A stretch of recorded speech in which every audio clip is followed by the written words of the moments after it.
way. Oh, dude, look it up after the show, dude. I saw someone playing it. I was like, I kind of want that.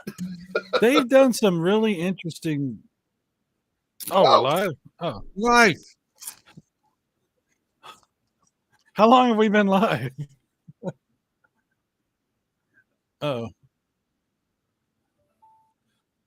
Where are we live? I see. Okay.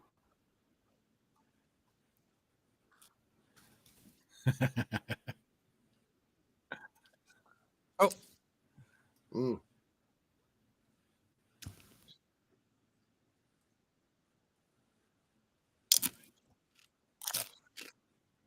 You are live on Rumble. Oh, I see the chat. I'm looking at the chat. You are live on Rumble. Brian F is in here. Vinny Naziro. Charlie Bingos.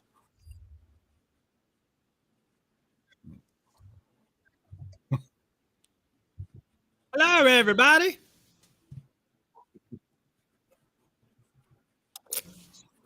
Yo, yo, yo.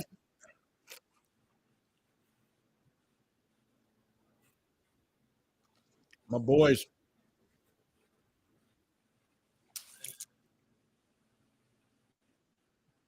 No, you're good. I hear we you. hear you. Somebody saying you're muted? Well, let me check on the. No, you're good. Vinny says no. No, you are muted. I'm checking on the channel on YouTube. You are. Wait a minute. There we go. That probably fixed it. All right. My bad. Hi, guys. Can't hear Mike either. Oh, so you probably had all of us. Okay. There you go. Can you guys hear Mike say something now other than chewing? Hello. Was that Mike? I'm speaking in Fortnite, so that's probably why nobody can hear me. Yeah, I try to ignore you when you do Fortnite. You may never never come to my channel again. I may not, because I refuse to do Fortnite. Okay, he can hear Mike now, and he can hear me. Okay, all right, cool. All right. Cool. What about me and Chuck? Are we chopped liver over here? What? Well, yeah, you're chopped liver. Of course you are. That's why I had you on here. That's what I was told in every year in grade school. Anyway. No, not muted. He is crystal clear like crystals. All right, sweet. Ooh. Okay. Technical difficulties aside here. All right, let me open up the. Oh, I've got. Let me open up the YouTube chat. I gotta go to YouTube. There. Melissa's like, right, I guess I'll go to YouTube. All right, guys. I was trying to make a New Year's resolution to never go to YouTube again, and now I have failed coming out of the gate. Well, that's what she said. I'm not going to say here, but we'll talk about it after, about my opinions between the two platforms right now. But anyway, we're live, and this is the first stream of the year, and we wanted to do something special. I've been meaning to get my two buddies, DJC Game Studios and Turbographx 64, on the show, because they are huge into Turbographx 16, and I've been wanting to do another Turbographx 16 show since I got onto Rumble as a platform. And tonight seemed like a really good night to kind of get in, kick out the new year right with a couple of guests. At least one of which has a channel on Rumble now. I don't know if Turbographx, have you set up a channel yet? I have recently, and I've resurrected Video Game Virus. It is on. Okay, nice. Okay, cool. All right. Well, you can throw that up in the chat on either chat you so prefer. Oh crap! I have to do work. Well, I mean, you don't have to, but if you want to, you can. I mean, no, I don't really require much out of people other than like you actually have a conversation with me since I have you on a podcast. That part's kind of required. That might be a bridge too far. That might be. Jesus. Batman says he wanted to say hi and Happy New Year's to everybody. How's it going, Batman? I got you're older and deeper in debt, says Brian F. Batman has been everywhere. Be fun and excitable and happy, delight, and joy, and we're gonna see how that goes because it's an election year and let's go baseball. It's just gonna make things awful this year. Rangers, baby, Rangers. Okay, so Vinny was saying he could hear you two guys the whole time, so now me and Mike are fixed. Go Lions. Lions. Lions. Hey. Keep going. No, notice everybody gets confused when we say lions. All right. All right. You know what? Go Lion. All right. Look, I'm keeping that copyright strike. Oh. Wow. Oh. Wow, really? Wow. Not a Lions Okay. fan. Did my link post? I You really heard don't that, care. so he struck I me. honestly- It wasn't blame. I don't know Now if he's it did or switching not. to I'm not strike. seeing it in either chat. It is so- war, my friend. It is war. I guess it didn't post. I really don't care about football. I'm going to clip all your streams now. I think you have to make me Looks- a wrench. I'm not a wrench. Are you not a wrench in chat? No. Would a pair of scissors do? It might. It might. I thought I actually had. This is gonna be kind of an off the rails show, guys. By the way, anytime where's we the get guy these that guys drank the together, any semblance of organization, you can forget about that nonsense. Yeah. It does And not the part happen. The part of Supergraphics, Mega Graphics 64 tonight will be played by a cat. Yes, Moogle. Moogle. To be exact. Yes. Yes. We like What do Moogle you better anyway. what do you mean? He has great taste in controllers, though. Indeed. So, It's not the we're Avenue gonna 6, but it'll do. Oh, dude, I had that controller for years. I actually sold it like an Got idiot, two. and I got to get another one. I'm stupid, Oh, And that the one you pieces feel went you feel so bad about. Up in value, too, like everything. dude. It's a badass controller. I mean, look, you got so many different Oh, wrong functions, person. from Here we turbo go. functions. Many You know, buttons are on this only thing? thing I don't like about all it, buttons. the only thing 6 I don't like buttons. about it is only has one level of turbo. It doesn't have the 2 levels of turbo. Oh, you're right. It does. It's just fire. Garbage controller. Yeah, it's shit Garbage. controller. Throw it You away. guys, wow, Let me wow, share we're already on something. there. let me share a really sad story, and you guys are going to laugh at me, and I hope everyone out there laughs at me too. So, by the way, guys, if I make some goof ups, I'm doing some solo layout stuff now where I can just kind of flip to people. So if I go to the wrong one, I apologize. I'm still getting my brain wrapped around my controls. So go ahead, continue. So there was this Turbo Duo controller, a PC Engine controller. No, Turbographx, whatever. Anyways, it was a random one, and I saw it, and at the time I had a girlfriend, and I wanted her to get in more into the retro games, which she wasn't. And I now, mind you, Right. for her birthday, I made this controller for her. Like, I found a Turbographx controller, took it apart, like did the plastic paint on it, made it all cool. Her favorite color was like the sage green, and she loves daisies. And her name was on here, but I tore it off because I'm not with her anymore, and I still want the controller. Now, mind you, I got her something else. I got her like a car stereo as well. But this was the one thing I thought that she would just. I was like, look at now you can play Turbographx with me. And this is the controller I made her. The only marks are where I ripped off her name. Wow. What? And it came out so, and it's a great controller.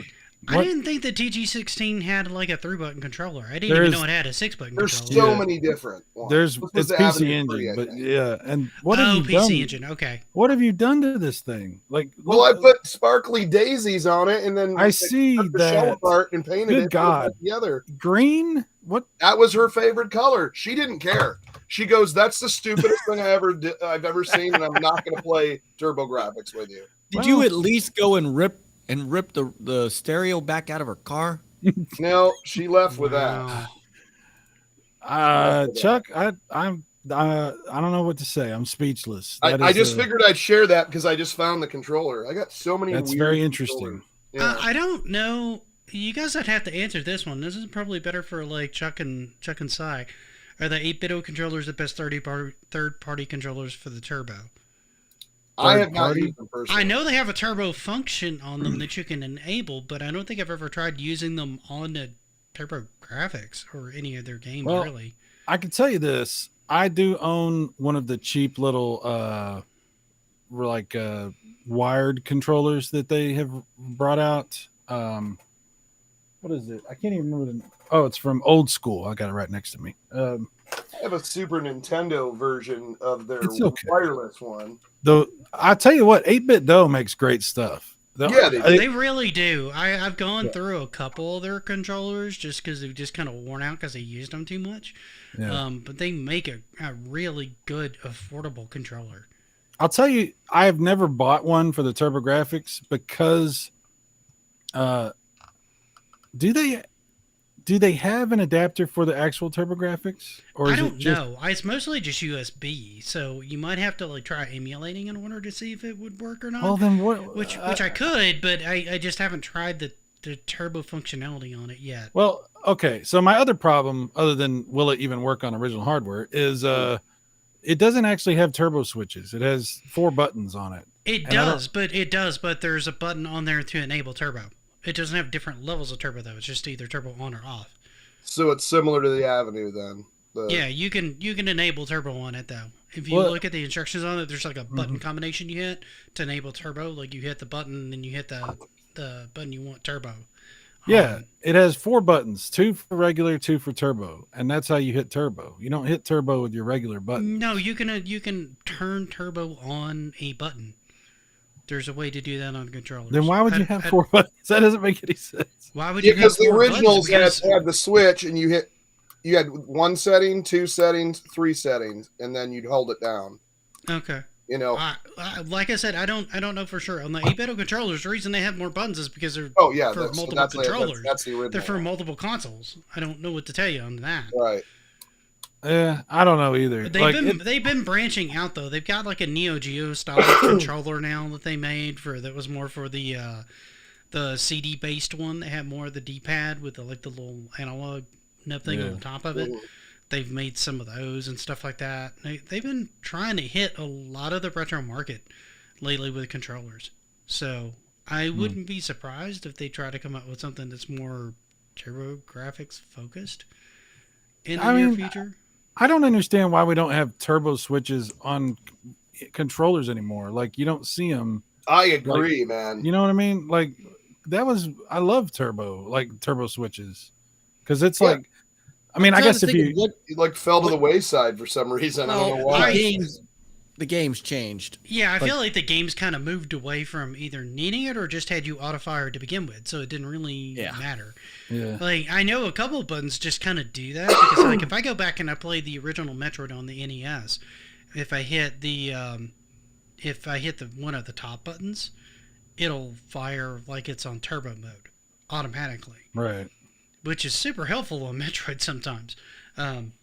But that's kind of one of those features that only works on some consoles because those buttons aren't assigned to anything else, right? Normally, it'll just leave them however they're assigned, right? It's just weird, the evolution, though. Like, even when you went to PlayStation, you'd think they started going nuts with the shoulders. Yeah. And then the shoulder buttons became a thing. Wow. You got to think, most of the games that they were making at that era, they weren't exactly like shmups or anything like that, where you would want either auto-fire or a turbo button, right? So you had some of those, but at that point, I think people had gotten the idea that if I press and hold the fire button, let me just shoot on a shmup. Don't make me continuously rapidly hit the button. Now, where your downfall is on that is stuff like Splatterhouse, right? Which is a lot more effective with the turbo button on the Turbographx than it is just, trying to mash the button on your own like a spastic idiot to try to do some of those fights, because some of those fights seem clearly designed for you to have a turbo button if you want it. You know what I mean? Yeah. Yeah, I mean, there's a lot of shooters is a big part of it. I think that's, and there's certain shooters like for instance, Air Zonk. Air Zonk is if you just hold it down, it just turbo fires automatically. Right. But there is a lot of other big name shooters where you need that turbo switch. You need to flip that, or you're going like this. Like if you're playing in an emulation, you're literally just hammering and button mashing. Right. Like there's sections on Earthworm Jim where I wish there was a turbo button, because there's a part where you have to like helicopter down. So you have to keep tapping a button in order to keep that going. Sega had a turbo controller, right? Yeah. I don't know if the Genesis had a turbo controller or not. It wasn't an official Sega controller. It was made by yeah. Like a Mad Cats or something. Yeah, I think there it was was a always Nyko. there was always somebody in the Or '90s making a turbo controller. Nyko was official. big on. I got Nyko the was problem. I big think this on is a those. conspiracy that they don't Oh, want these boy. things in controllers anymore. You guys are making excuses. You're part of the problem. You're part of the big government, the over bloated globalist problem that's been going on is preventing the rest of us from enjoying video games with turbo switches. I don't understand how you're sitting here with straight faces trying to make this excuse. Who do you think you are anyway? Huh? I think I'm one of the lizard people, and I'm out I've to got get to you. agree with McCracken. I think it is a conspiracy. And why didn't they continue with turbo switches? You just added more analog sticks and more shoulder buttons. It's because they don't like. All I'm hearing is a bunch of condescending BS right now. Like what you're saying sounds like somebody who's just trying to placate me and make me happy. The fact is, nobody understands this. Nobody knows. There's not a good excuse. There's not a good reason. There's not an explanation. The only explanation is if you try my new chocolate shake that is on sale right now for $9.95. It's a chocolate shake that will give you all the vitamin supplements you need. It'll provide sustenance. It'll provide enjoyment. It'll take you to the next level like video games can't. Sorry, Mike, you're in the wrong business. You should have been in the supplement business like me, but instead you fell into the globalist exchange of monstrous ideas, removing turbo switches from our video games. How dare you, sir? And I have to go because they're going to cancel your channel and take me off otherwise. Him seriously, Well, Final Fantasy in the background. So yeah, I was just kind of watching our count like crash, and I don't care if we just end up. Keep an eye on your YouTube channel in case they shut you down. That's fine. I literally got struck because they thought I was Alex Jones. I don't know if you know that, but that did happen on my old channel. I him seriously, Final Fantasy in the background. For some reason, I'm not surprised. Like, I'm really not. That wouldn't shock me in the slightest. Because they're really wow. Oh, there's a video game out there and they were striking. Oh, I know. I saw Panda streaming it, and then they pulled it down off of YouTube almost immediately. All right, so Born likes it when Cy breaks character. All right, so we do have a show for you guys tonight. We wanted to go a little bit into Turbographx, their individual history with it, kind of the console itself, when it came out, that kind of thing. Because there's a lot of different variances on it. I do have a video up on both of my channels on it that kind of goes into it. I'm a little fuzzy on the details at this point. Because there was a lot of variances of the Turbographx hardware. Oh, yeah. Not only in the States, but also in Japan. Well, more in the States than in Japan. In Japan, I think they just stuck to PC Engine for the most part, which was in Japan, many versions of France, and a little bit of mainstream Europe, I think. But there's some debate about the European stuff. There's some debate. I know it launched in France, and I know it was in Japan, and it was like second in Japan. It was actually just behind the Nintendo Entertainment System around the time, and was actually ahead of the Mega Drive there for quite a while. Oh, yeah. And had a huge library. Matter of fact, it had like over 600 games in Japan. We only got like 125 officially in the States. And so there was a whole rigmarole about that when that happened. But they spent a long time re-engineering the console to get it stateside, which I thought was kind of silly because I like the design of the PC Engine better than I do the Turbographx design. That streamlined design seems better. But like many things in the 90s, the bigger was better when it came to the United States. So anybody that tend to bring a console over here tended to spend a lot of time redesigning the shell, trying to make it more sci-fi and futuristic. They did it with the original Master System. That's why we had that like almost Tron-inspired design when that thing hit the States. And it's kind of why the Turbographx 16 came out and looked like some sort of weird computer thing when it. I'm not gonna have you slander the Turbographx like this, sir. I'm just saying the PC Engine design's better. I think this is an opinion that you have, and that you're trying to purport your opinion as though it's a fact. And it's because it is a fact, sir. This aggression will not stand. Ooh. This aggression's going to totally stand. It's my channel. Don't make me decorate a Daisy controller for you. You know, Make you try to play. I'll make it look like Optimus Prime. You'll be playing then. I'm okay with that. You're saying that like it's not a good thing. Right. I don't really know where your headspace is, but play the it's greatest not working the console way ever. you think it's going to work. Fine, whatever. So, Sai, I want to hear Sai's childhood memory, when he got hit the turbo for the first time, because I'm a little fuzzy. I know I'd probably heard the story once, but Well, I mean, I don't know. Like, let me just say this. My initial experience, we'll just say that before I actually got a Turbographx, was the commercials on TV, and they came on during wrestling because it was back when I cared about wrestling. same here. It tells you how long ago that is. So I would like watch, and they would show these badass commercials for the Turbographx, and I got to tell you, if you were around at that time and you saw commercials for the Turbographx 16, it was like, what the hell is that? My goodness, that looks amazing. And I was like, I would love to get that, but there was no chance. I grew up in a small town, and we had a very limited selection when it came to video games. Video games were not like everywhere.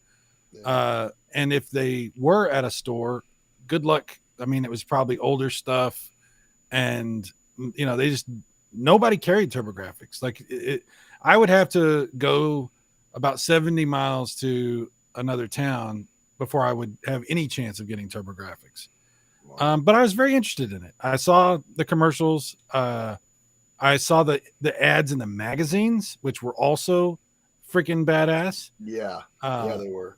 Yeah. And then I was just obsessed with it because I was like, I can't get this thing and I want it and I can't get it. And so I really wanted it then, but it was kind of weird. It was kind of a weird system. You were like, what? The games are these little chip card things? Like what? See, I thought that was genius. I was like, what little credit card games? I couldn't believe it. I was like, how are they putting a game on there? Come on. Exactly. How like, can you come fit on. You put it on a little chip. Yeah. When we didn't realize that all inside all these things were just those little chips flattened. Yeah, pretty much. Right. They just molded over it, But yeah, so I didn't get one right away. I got one when the price started to drop. I got it out of the back of a magazine. I think it was from Play It Again. I think that's who I got it from. And I got it super cheap. Like I traded in a bunch of stuff, like a bunch of old games I didn't care about. Because back then to trade in, you mailed it off. Okay. You called on the phone, you got a number for each game, like a quote, and they gave you a code that was like, okay, you're good for 3 weeks on this code for these prices for these games, right? So I would get my quote and I mailed off my games with a little bit of extra cash. I think it was like $25 in cash or something. And then I got a Turbographx 16. And I got a bunch of the cheaper games, but I also got a couple of the good ones like Splatterhouse, Oh yeah, that was. But dude, must have Legendary Axe. The first games I had: Legendary Axe, Victory Run, Vegas Tactical Gladiator, or have you seen that? Yeah, Vegas. Yeah. Okay. Right. Legendary Axe. Another one was Military Madness. Oh my god, that's like a strategic game. Yes, the first. See, I hadn't heard of Military Madness. That one I hadn't heard of. Oh, dude, me and my brother used to go nuts with that. My depth of knowledge into the Turbographx 16 is probably limited to maybe 15 games total right now. Wow.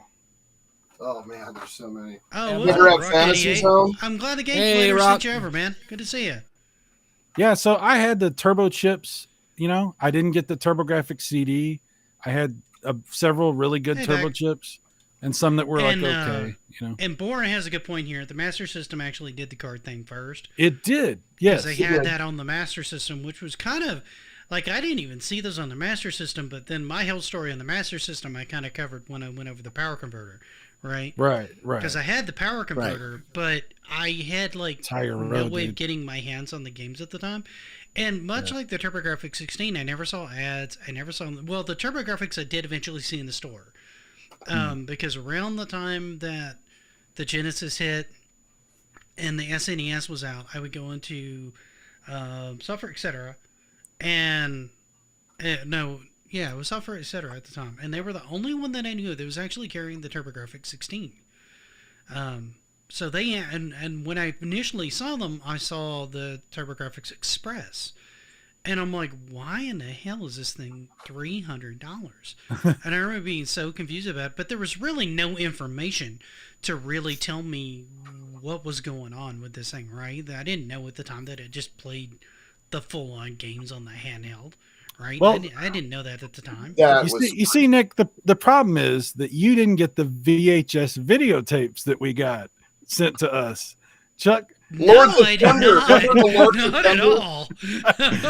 we got how many tapes did you get, Chuck? How many do you Oh, remember? dude! The one I remember most was that when Lords of Thunder come out, and it was a video, and they were going around asking people like, "Oh, you like Genesis? Are you a big Genesis fan? Well, have you tried the TurboGrafx?" And they play Lords of Thunder for the first time. That video is hilarious. And it's cheesy, but it's like but you're rooting for them. You're like, come on! They just need a little more push, you know, Dude. Okay, Dude, that's a killer game though. Chuck. For just the soundtrack alone. dude. Oh my That god, game's amazing, and the gameplay on it is so tight. It's Agreed. hard as hell. Lords of it's a Thunder. hard game. Too. Lords of Thunder does things graphically that I don't know how they did. Like it does stuff. It's unbelievable, and then the music, and then everything else too. But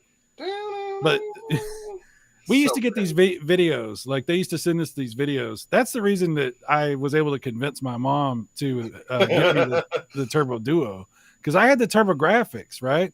But I never had the Turbo CD. But I desperately wanted to play those CD games. Yeah. But then Yes. the Duo comes out, and they have super CD games, and they're like on another level. What I was gonna say is, Chuck, the way you were talking about, oh, it just needs a push. We just need. Yeah. This is the same way. Like if people that love the Dreamcast could probably relate to how we felt about the Turbo Duo and the Duo, dude. I bought it when it came out. I saved up so much damn money. Yeah. I was working it because I was.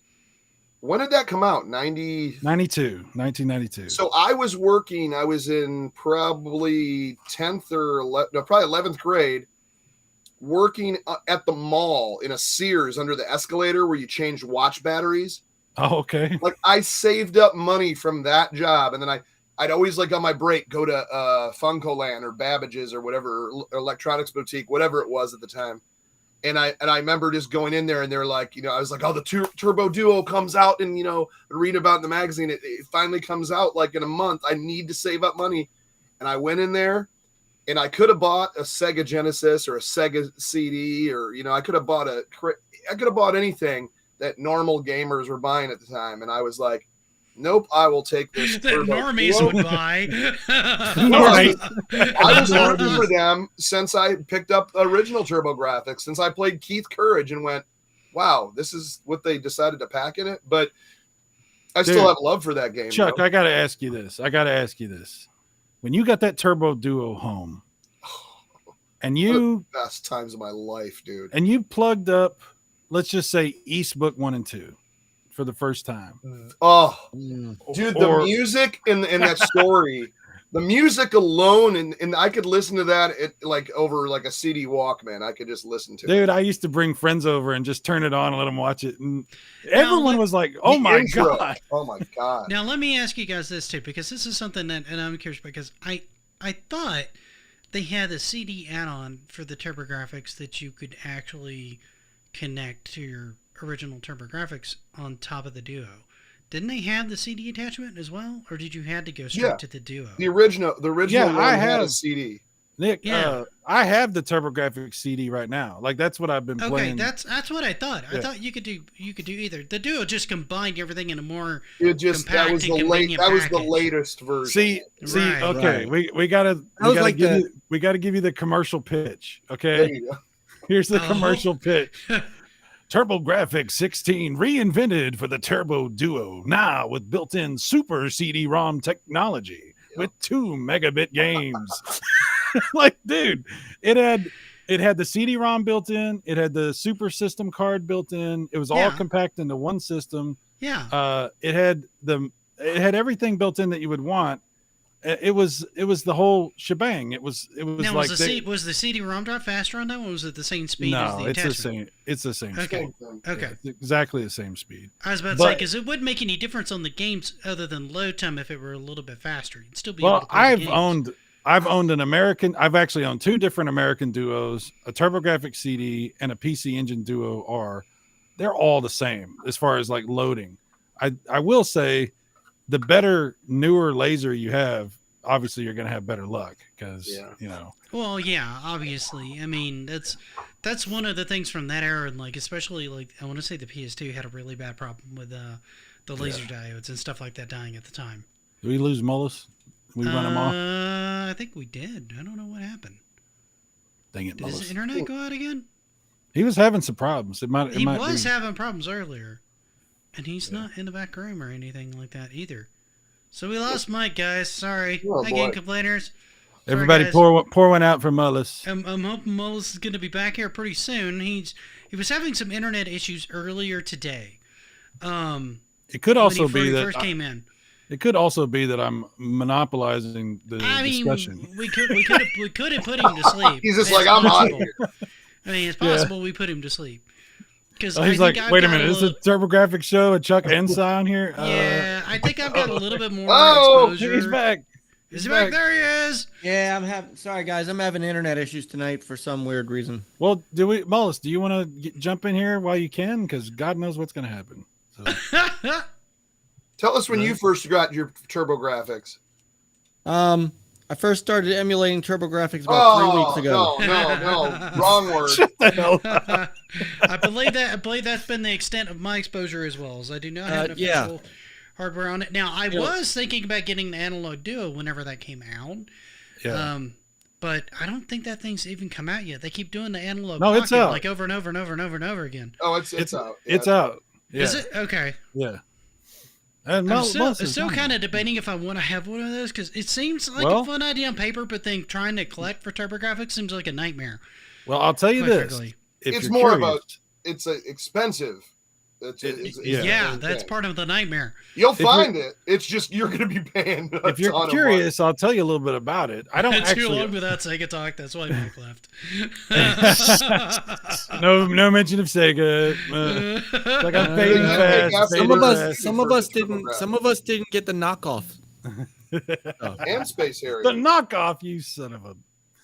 Anyway, it probably is, Matthews. Anytime they drop anything, it's picked up by the scalpers and it's gone in like 30 seconds. The problem with the Duo, the Analog Duo, is it's actually still being. It's kind of in beta right now. It's kind of not finished. Yeah, so they have the hardware built, but it's in beta. I don't understand. No, what I'm saying is it's out, but it's got problems. There's a few issues they're trying to work out, and it's not like it's not gonna get fixed. It's just right now, it's probably the early adopters go through some growing pains. Yeah. So. And I almost picked up the Analog Pocket because it's a cool looking device, but I don't really have a whole lot of carts and stuff to like play on that. And again, it's going through the expense and then the storage of all that kind of stuff because I collect a lot of different random stuff. So space kind of becomes a premium pretty quick. And anybody that's a collector will tell you the same thing.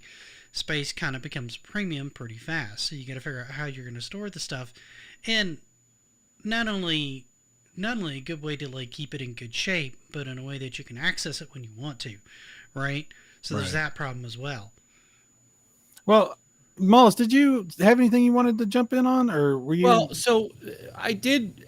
There was a time when I worked for Electronics Boutique, back when they were just switching over from Games and Gadgets to EB, and they did have a Turbo Express in the store.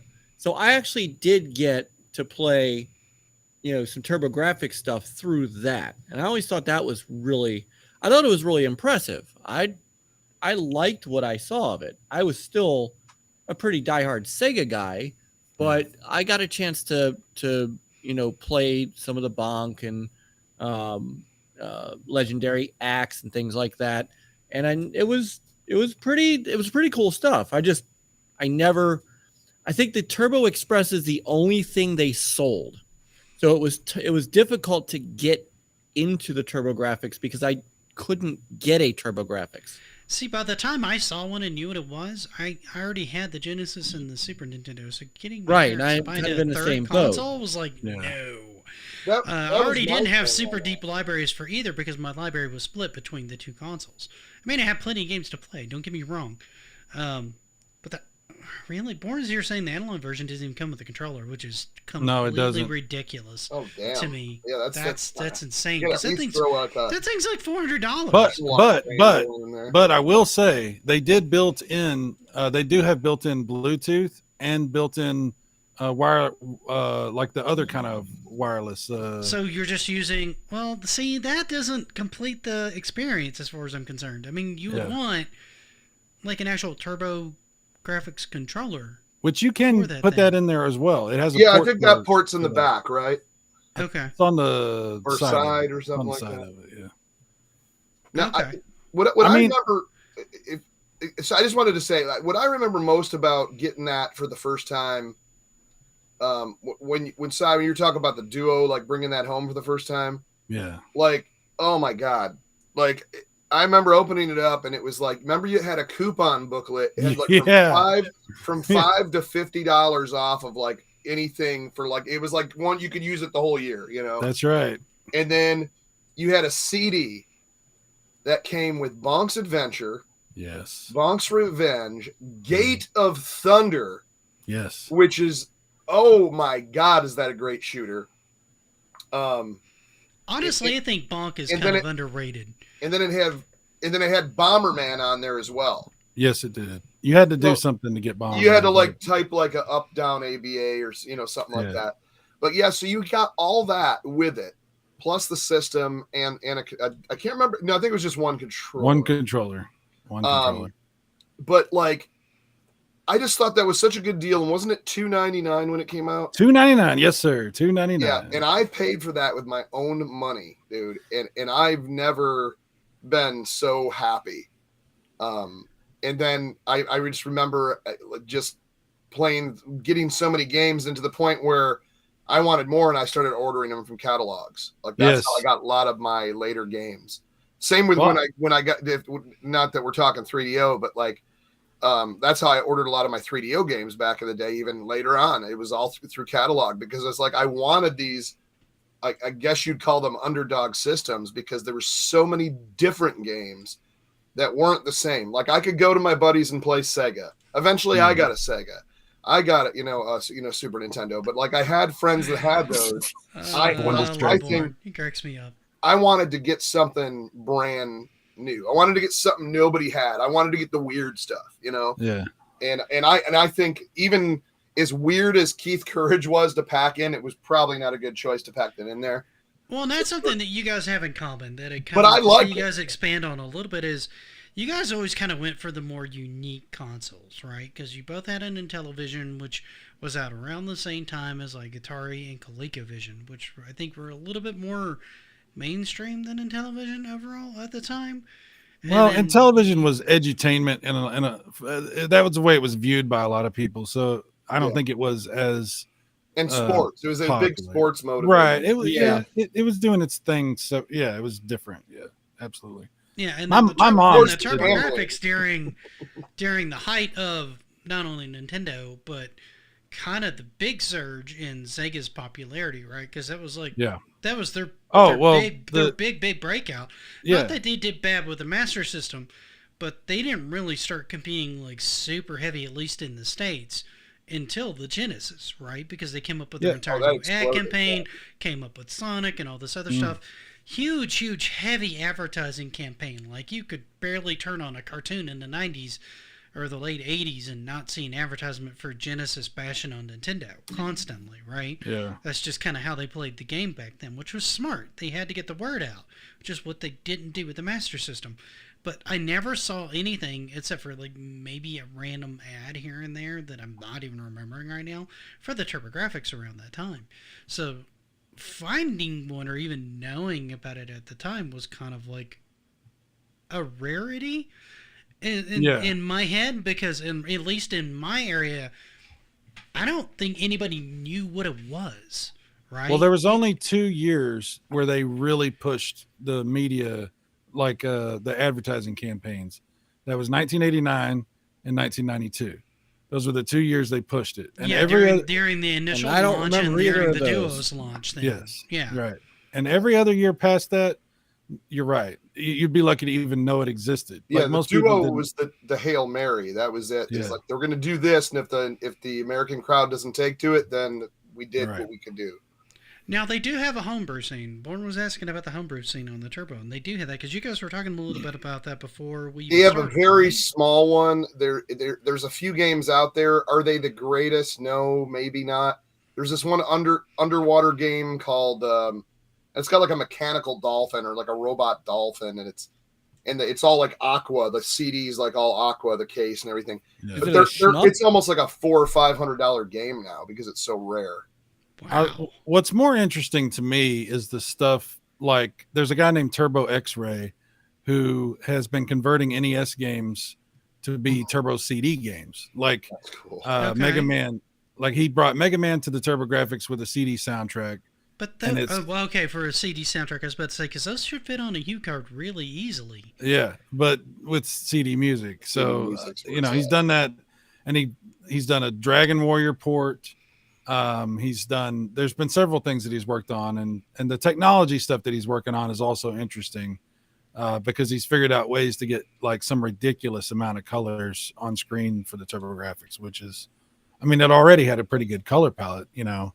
Did you it's did just you pretty see the fascinating. Dragon Warrior port to the Intellivision? I it did. Yes, It just came out. That blew my mind when I saw that. that's pretty crazy. Like I I would never love to messed get with the Dragon fucking Warrior box. on the NES. It's one of those I just never grabbed. Well, you for missed whatever out reason. because back in the day, Dragon Warrior, that was the first real RPG that I played. And that would have I fell been in one love of the with it. earlier ones that I would have been able to get my hands on. I just Yeah. didn't think about picking it up when it was on there. When I started really getting into RPGs was the Super Nintendo. The Super Nintendo had the best RPGs. Yeah, Super think- Nintendo I had think- amazing RPGs. I think Super Nintendo has the best RPGs ever. But I will say Sega CD and TurboGrafx CD have some really good RPGs as well. There's some stellar because voice acting and CD music and Oh, full yeah. motion Right. cinematics. and- Yeah, no, That like was the big Lunar and thing. all those that came out on the Sega CD, they started yeah. experimenting with some voice acting stuff like that. That was kind of early into that And kind the of cheesier, that kind the of better. thing. The cheesier. Well, Dude. yeah, that then and Yeah. the PS1 is like the heyday of cheesy dialogue in video games because they were just getting anybody in the studio to read lines and it just went like. Yeah. it I was just remember a mess. was it Resident Evil or Resident Evil 2 where the one guy, I forgot, I don't know all the lore, but he just goes and he's walking like this in the mansion. He's like, "Where's Barry? Barry, That's where's the first one. Barry?" That's the first one. But It yeah, was like Game the Complainers. funniest, That's what I had. I had the stupidest Super thing in his Nintendo life. and I had the Genesis. Like I said, I never had the 3DO. I never had the CDI. I don't feel like I missed much with the Nah, CDI. the CDI is CDI was I yeah. don't feel like I missed that was much a with the CDI. cringy system. Almost pretty rough. almost nobody had a Neo Geo back in the day unless you were like this super. Dude, Yeah, you everybody had to be a wanted rich one, kid if but you had yeah. that. Well, Neo and Geo. honestly, that's another one. Like I did a video on that too, and I think part of its problem was one, it was way too expensive, and they never expected to sell it to begin with. That wasn't the idea when they first made it. And two, like you had to be super rich and understand it's 1-to-1, right? And I don't think most parents or kids understood what was really going on with that console when it came out. Much like the Turbo Express and the Turbographx, like there was just not as much information on those consoles to really educate the consumer. So that they knew kind of what was going on with all these consoles. The 90s was a bonkers time. Yeah. And so if you guys didn't live through it, it was a wild time. You had about 9 to 10 consoles actively running at the same time, Yeah. all vying for your Oh, yeah. attention. Because With the limited- NES with- was still running up until 95. The Yeah. Super Nintendo was out in like 91. The Turbographx 16 came out in 89. 89, yeah. Genesis came out like late 89. Yeah. 3DO launched, CDI launched, Neo Geo launched, PlayStation 1 launched, Yeah, and- Nintendo 64 You have launched. lots of And most of this was pre-internet, and for people to even know about it, it's like you had to like see commercials on TV or Game a magazine. Informer. Yeah, it was tough. It was tough to even know about stuff. You Yeah, so discovered things all the you time. basically video game magazines were how you learned about this stuff, Yeah. right? If you weren't buying stuff like GamePro or Electronic Gaming Monthly and these kinds of things, you had no idea what was out there, right? So Wow, this it's was the rough, heyday of the video game magazine because it was the only way to get your news on the Yep. stuff. Speaking It of wasn't- magazines, no, anyway. It wasn't until around like 1995, 1996 that kind of the internet as we know it really started to kind of formulate itself and started to get really accessible, and that's when America Online, or AOL, anybody that lived through the 90s had so many of those CDs. You were using them as frisbees, as coasters, as doorstops, or anything else you could think of, because they came in everything. Dude, Nick, do you remember when they sent floppy disks before the CDs? Oh yeah. Dude, They that would was send awesome. you they'd send you through. The nice thing was I don't think they locked those, so you could No, they didn't, You, and you you could could- rewrite over them. Yeah, that's what everybody had a whole stack full of freaking American Yeah. Online. Yeah, they discs were with just free floppies. good times. I like Absolutely. So yeah, this was kind of just how things sort of worked in the 90s, right? Now, before anything, 6 years before anything comes out, you're already getting leaks, right? Oh, yeah. So you already know everything about everything before Yeah, see it that, even dude, shows Nick, up. that's a good point. Like we didn't know about shit until it was here. Like we Yeah, didn't know about, yeah. like you didn't know, and all of a sudden there's No, this thing you had called to the wait for a Turbographx. magazine that Yeah, Looks like about it Rabs in 6 chat, months later. half mechanized dolphin, Flippinator 2000. He swam past to help little John Connor get the ocean, or maybe it was free Arnie. Did I cross my nostalgia streams again? Fish sticks. all excellent points. So Nick, Yes, what yes, type of yes. what games? You said you had a little bit of experience, obviously later on with emulation. What games have you played that you've enjoyed or that you? The main ones that I've played, that I think Air Zonk stands out, Oh, yeah. and Lords of Thunder stand out as two of the most fun shooter types. Bloody Wolf is a little funky. Like it feels Good like game. it wants to be part Rambo from Genesis, but it also Yeah. kind of wants to be Contra because it's kind of isometric. So it's But kind of it almost wanted to try to be a little bit of Operation Wolf too. yeah, which it's a little bizarre, but it's kind of a cool game. Ninja Spirit, though, game I can't get anywhere in that game. It's just a beautiful game. Oh, I love It has wonderful controls. I can't get anywhere in that game. It's hard. The later stages, like oh the my second God. stage, I cannot figure out that boss to save my life. Beautiful. Like he game, moves so fast, I just can't figure him out. But it's a beautiful game with super tight controls. It's a wonderful game. There's a bunch of different shooters on there that I thought were really good. I thought the Bonk games were kind of seriously underrated for what they were. They They're weren't as games. polished. They weren't as polished as Sonic or Mario, but they were fun in their own right. They know don't what I mean? play the same as those games. They're the gameplay in Bonk is a lot more like slow, like this, like you're exploring your space. You know, Bonk games have so many little things that you discover as you're playing. You're like, oh, I can go up the waterfall like this. I can grab my teeth onto this thing. There's That like is the a most hidden- bizarre animation as he climbs things with his teeth. It's Hey. so bizarre. That's the cool thing about Bonk, man. He's just this crazy little giant-headed caveman baby. It was amazing. Loves It was, me.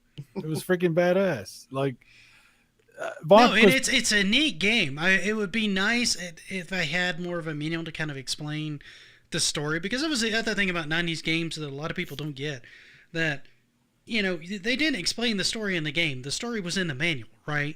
yeah. So that's the thing, that, you know, you got in the car and you ripped open your game and you got in your car, right? Every kid I know did this. They opened up the packaging, they're opening it, and they're flipping through the manual, right? Because they can't Right. wait to get home to play the game. So that's where a lot of the backstory for all the characters and all the power-ups and everything like that were in, because a lot of those things aren't readily apparent when you're playing the game. If the game's designed really well, they are, but not always, you know what I mean? So you kind of had to, like, really be up for reading the manuals and things like that, and these kind of things. And if you don't know what a manual is, and I'm not going to explain You it don't to know what I mean. tonight. Are we I'm that not going far- to explain that to you tonight. It's like explaining what a magazine is or a piece of paper. There's entire generations of people that just have no concept what these things are anymore, because they just don't exist anymore, right? Well, they don't, right? You ask Yeah. anybody from like 2010 on up what a magazine is, and they're going to look at you like your head's not screwed on right. Hell, if you look somebody from like early 2000s, they're probably going to look at you like your head's not screwed on right. You ask somebody who's like under the age of 20 what a piece of paper is, and they're going to be like, "What? Why would you do that? Why don't you just have a tablet? Like, what's wrong with you?" You know, they just don't interact with those things, right? That's kind of the stuff that we grew up with that has now become kind of passé, and some of it's good and some of it's bad. It just kind of, you know, it is what it is. Yeah. Back said a lot of his games came from garage sales as a kid, and then he used to go to Funko Land later. He never really saw the story then. Yeah, and a lot of times the stories were kind of loose, right? If you were lucky, you got a game like Ninja Gaiden that basically told you a story as you went through it, right? You had cutscenes or something in there that kind of explained kind of what was going on. Or the story was simple enough, like, you know, go save the princess. Everybody can kind of understand that. But Bonk's just kind of running along, jumping up and slamming his head into like various different dinosaurs and eating fruit, and then going into roid rage when he gets enough meat. King Drool was stealing the moon or something. Yeah, that's pretty important shit, dude. Yeah. Okay. I had no idea that was going on. I'm just bebopping along, wondering why he gets so angry when he gets a piece of meat. Bonk is on a mission. You know, you're really not appreciating the sacrifice that Bonk made for all of us. I didn't know the sacrifice that Bonk made for me in future generations. I mean, he's eventually a cyborg in the future, so. That's right. You know what? I got to say this. We're talking about the Turbographx. Yes, there were a lot of reasons why people didn't know about it, and it didn't reach the level of success that it could have. But I got to say, there's one thing about the Turbographx that I really don't like. There's one thing that has always bugged me and pissed me off, and that's that it only has one controller port. It only has one controller port. Right. Now, do you daisy chain those like the 3DO? You have to buy a adapter. Or you had to buy the adapter. That's right. I forgot about that. That's right. And that's stupid. Like, I own that, you know, but they make you pay to buy an adapter that you can plug more controllers into. That's crazy. But it's a 5-player adapter, which is interesting. But the fact that you couldn't have 2 players on your console. 5-player adapter. Were there any 5-player games? Sports games. Bomberman as well. Bomberman. I was going to say that would be one. Bomberman would make more sense, but I mean, usually you want like even teams or something exactly. like that on these things. It's strange. So 5 they had one in the center odd. And then the 4 corners, and they had quite a series because they had like 4 or 5 Bomberman games if you count the puzzle ones too. It was a strange, you know what, some of the decisions that were made, and let me tell you this, the reason that they did that is because of the contract between Hudson and NEC, because NEC had control over the hardware and received profits based on that. So they would make decisions about shit like this in order to make money. Like, that's why they did that. Yeah. Oh, for sure. Whereas, you know, Hudson's like, we're trying to make games. And so they're making most of the money. Hudson made most of the money. NEC kind of got screwed. Yeah. They really especially in the States, because pretty much all the games that came out in the States were primarily Hudson solved. Yeah. And a lot of that had to do with the way that Nintendo had done exclusivity deals by that time, which is a whole mess between them and Sega and any latecomers that came in, because one of the things Nintendo did was smart, but also very sleazy, was they locked almost everybody into exclusivity agreements, particularly when they went to any other country, that they could only ever have their game on their console. So when things started hitting in the States, a lot of other console manufacturers suffered. The Master System only had, like, I want to say 2 other developers, Parker Brothers and I want to say Mattel, outside of themselves, that make games for the Master System. And then the Turbographx almost exclusively just had Hudson Soft making all the games. Well, in the United States. Now in Japan, they had like tons of people making games for them. So the PC Engine had a massive selection of stuff. Yeah. There's some great hidden like gems. I shouldn't even want to call them hidden gems. There's just great gems. Happy New Year, Stampede. Happy New Year, Stampede. Happy New Year. Happy Stampede New Year. Happy Stampede New Year. Yeah. No. I don't know if you guys know what a stampede is, but it's not really happy. I'm just saying. It's you get trampled. You get trampled. It's not a happy occurrence. There's No, a game. no. There's a really great, and it's a shooter, of course, called Psychosis. Oh, I had that one. Yeah. Back in Oh the my day. god, I remember getting that because I would just start randomly eBay and stuff like back in the early days when it wasn't as expensive, and I built up a huge collection. And unfortunately, I needed money, and so many years back, I sold it all because I wanted to get some extra cash, and like an idiot, I probably would have been quadruple what it's worth now. But yeah, like one of my favorite things was like Psychosis is really great. They had a lot of obscure Japan shooters, and Space Harrier was pretty cool. Yeah, they had Sega. I had Afterburner I 2. didn't realize did have Space Harrier Sega came games. out on there. Yeah, Yeah, they had interesting. Altered Beast. They had Altered Golden Beast was Axe. pretty terrible. They but- had Gain Ground. They had a lot of Yeah. Sega stuff. that Now, you why was wouldn't- Sega putting their stuff on the PC Engine? I'm a little confused. Well, there. because the Mega Drive sucked, and they were trying to make money. Like in Japan, they wanted to make I was that about money. to say, I think you meant the having Master had a System. Genesis, I don't think that it's no, in Japan, in Japan, the Mega Drive wasn't selling, and the PC Engine was right there next to the NES, like a Famicom. It was doing yeah, extremely well. we're on both scrambles. We're on Rumble and YouTube tonight. Yeah, so that's why they put them on the PC Engine. The Mega Drive just underperformed. It did. In Japan, it did, especially its biggest market was in the States. That's why. Yeah. That's why I'm selling the Mega Drive. I'm not talking about the Genesis. The Genesis is a different story. The Mega Drive did Well, decently in Europe. I mean, but you're right. Yeah, no, Japan- it actually came out ahead of Nintendo in Europe and in Brazil, especially. Sega turned that around for the Saturn, but for the Genesis the Mega Drive in Japan, I always call it the Genesis. Yeah, it was a different story. So I guess that's primarily the reason they put their games on the PC Engine.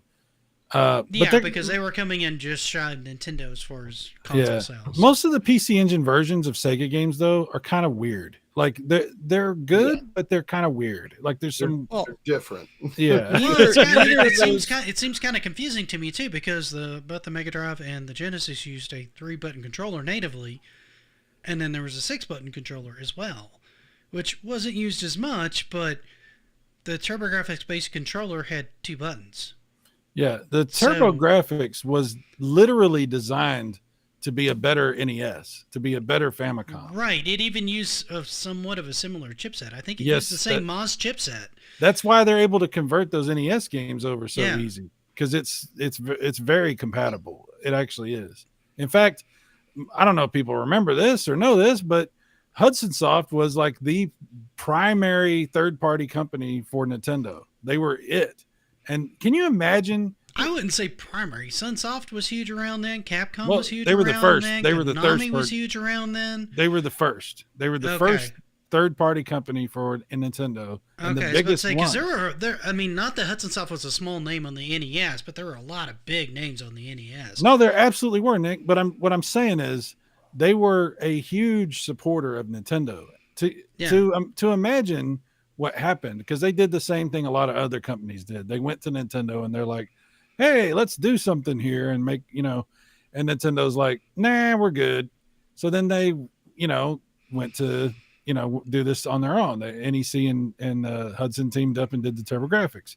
How many times has this story been told? This happened with literally every company, right? Yeah, pretty much. Like Nintendo and Sony, and then they went and made the CDI. Yeah, Nintendo and Sony went, yeah, we're going to come out with our PlayStation anyway. Yeah, Nintendo we all know how that one went. They did it with Atari. They Hotel did Mario, anyone? Yeah, like every company. Yeah.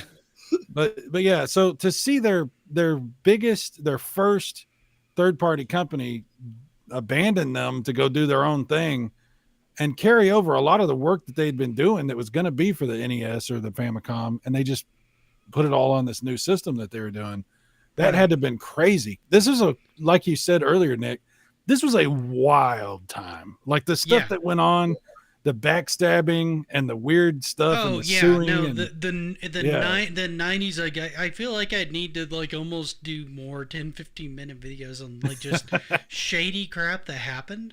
Like the 70s were bad too, because like when things first came out, like Atari was shady as hell for like their entire lifespan with some of the weird behind the scenes stuff they did. Like they had 2 different companies selling the same arcade games with their exclusive deals so that multiple people could get the same exclusive kind of thing. There was all kinds of stuff going on all through the industry. And I bet, even though it's probably kept more under wraps, and if you really look, it's still going on. Oh, definitely. I'd always be ready to put money on it, you know? Well, nowadays they just one company buys all the other companies, and that's yeah. Yamauchi did burn a lot of bridges when he went through, because like they were all set to work with Sony, they were all set to work with like Atari, and then there was this whole thing going on with and the whole thing with Atari is just kind of comical because it came down to them giving console rights to ColecoVision, but PC rights were supposed to go to Atari, and then ColecoVision came out with a PC adapter for the ColecoVision, which lets you play Donkey Kong on a ColecoVision PC, which pissed off Atari. Nintendo didn't really even know anything about that, so they dropped them for their manufacturing rights. So that was a whole other thing for Nintendo that was going on. That was even before that. That was even before the 90s. Yeah, there's something similar that happened with Tetris, and I don't remember the whole detail of that. Oh God, yeah. The entire Russian government pretty much took most of the money that guy made from Tetris. Crazy completely. Stuff. So he got almost nothing from that. But that didn't really have much to do with the United States, except for the gentleman who was selling it, who managed to sell it on other consoles before he got an improvement from the board on it. And then it's like, well, the deal's already done. That was a crazy story. Yeah. Spectrum Holobyte was involved in that whole thing. Whoa, somebody's mic is popping. Not mine. I don't know what that is. Not mine. Mine's way over here. I was about to say, I haven't touched mine, so I don't know what's going on. Way behind on your chat conversation on YouTube. YouTube's probably running at a slightly different speed. Maybe. Yeah. I don't know. I'm trying to keep people up, but as I see them come in, that's when I'm bringing them up. So it could just be that YouTube is running a bit slower than Rumble is, quite frankly. And that happens when I dual stream. One will run significantly slower than the other, and I never understand why. Yeah. So what's better, Legendary Axe or Legendary Axe 2? Oh boy. So, dude, totally different kinds of games. They seem similar, but they're not. They're two different games. Yes. 2 is such a weird game. 2 is my favorite. I love the first one, but 2, it's like a completely different adventure game, and I love it. I got to be honest with you, Chuck. I'm a little bit ashamed to say this, but I never gave 2 the time of day because I was so pissed off that it didn't look or play anything like the first one. Yeah. I was like, what the hell is this shit? So I never even really played 2. And I've gone back since, in the years since and given it a little bit more attention. And it's really good. It's not bad. Unbelievable with the boss. Like every boss is a huge sprite. Like it's so great. I feel like the bosses make a little bit more sense in 2 because literally one of the bosses in the first one is a boulder. Yeah, I know. Hey, you know what? Those boulders are angry and evil. They are hard. They're a huge pain in the ass, but it's really weird to make a boss out of a boulder. I feel like sentient boulder. I feel like Nick doesn't appreciate what's going on with the Turbographx. Like first it was Bonk. I feel like I'm confused that a boulder became sentient and tried to kill me. Because it does roll back the other way after you. That's exactly why you're going to get killed by a boulder one of these days. Nick. Well, I've got the vine that if I can ever figure out the timing, it'll help me avoid the boulder because it can't jump. The stupid boulder. Well, look, you either prepare for these things now, or you have to deal. Your family will. What's better? Who can say what's best? Axe, Legendary. I feel like spray, Google hands down. is looking at him and judging him for the boulder. Legendary Axe body spray. That would have been a great time. I pulled some of it up, Sir X Man. You had Tomb Raider downloaded, and I did pull that up. That would have been a great tie-in, man. They could have made some money on this. Have the guy swinging on the vines and get his axe, and then it's the body spray commercial. Dude, that would have been badass. I feel like they did kind of miss things. If Axe body spray come out in the 90s, it would have been a great tie-in. It would have been. Have you guys played Tiger Road? Anybody? Tiger Road. Okay, I a little did not bit. play Tiger Road. This I did was not yet. one that I ended up buying at Toys R Us, and there's an arcade version of this, Yeah. and it Yeah. is not this game. This game Dude. is way more anime style, Yeah. but it is it's a very hard platformer, but the music and the way that everything's kind of animated it's absolutely a charming game, I should say. Yeah. You know, it's interesting the games that you see that are from like based on an arcade game, but then they go on to become like something totally different. Sometimes better. Look at Rygar, like on NES. Rygar, yeah, Completely Ninja different. Gaiden. Yeah. Yeah, I've seen better. honestly even the sounds from Rygar in the arcade are somehow infinitely worse than on the NES. Oh, they're bad. It's almost like I've watched you stream it several times, and I can tell when you go to the arcade because I immediately start getting a headache, and I'm like, oh my god, I hate the audio in this version. And you're like, oh my so god. bad. Like, why It's doesn't it just so go bad. like the NES was such a better version, which is Papa weird. was a Rolling Stone. Yeah, and Sometimes it's just a Rastan matter 2 of- was like a completely alien game to Rastan. We don't Like, need to so talk weird. about that. Yeah. Yeah. That I was, had that for PC Engine. that was a very big disappointment. Like, can you imagine? It was a giant sprite too. Like your Dude, guy was way too it was insane. Like that wasn't even. It was like big. Like you took 2 steps and you're already at the other side of the screen. I will say Rastan, the original one, looked much better in the arcade than it did on the Master System. Not that the Master System looks it that did. bad, Dude. but it just seems way smoother on the arcade version, which I expected. I just like a lot of times you'll have these surprising differences. Like Contra looks better in the arcade, but plays so much better on the NES. In Yeah. my opinion, like just the movement, the control is just so much tighter that it makes the game more approachable. Well, I than don't it was think on I don't arcade. think anybody would say that Rastan or Rastan, as you say, Rastan. But I don't think know how you pronounce I it. always So whatever. Rastan, hard corpse. Rastan. We like that Rastan down here. Rast- I love that. I always called Hey, it Rastan. Rastan. Hey, you want to play some of that wrestling? Hey, we're gonna watch wrestling and then we're gonna play wrestling. Never play wrestling. Anyway, I don't think anybody would say that game is better in any way on the Sega Master System than the arcade. But the fact that it was even on the Master System and is actually fun is kind of a surprise. You know, Oh no, it's a fun game. The main thing I don't like about it is I wish jump was on a button. The up to jump is kind of maddening. I call that the Karate Kid jump. Yeah, That's right. the first game I hate ever that. played that you had to push up. I think there was there were several games like that where up Yeah. was jump. You're like, Yeah, what the and it's heck? just Yeah. weird. It's like it's before they kind of like standardized and figured out, okay, we're just gonna assign this button to jump, right? It was probably just one of those really early ones where they just. I don't hadn't remember quite that figured being stuff that out. on Rastan. I don't know. I just don't remember that. I'm pretty I sure haven't. it I've- was. Have it. I can't believe that I played that game a bajillion times, and you're saying this, and I'm like, really? You press up to jump on it? Maybe You are getting maybe old, I'm Si. wrong on it, but I could have sworn it was like up to jump on it because I remember it freaking me out because I Yeah. didn't expect it to be that way. You're probably right. I just for some reason don't remember that. Which is Getting old. I am. We're all getting old. Another favorite of mine on Turbo is Kadash. Oh, Another you know what's funny arcade- about that game?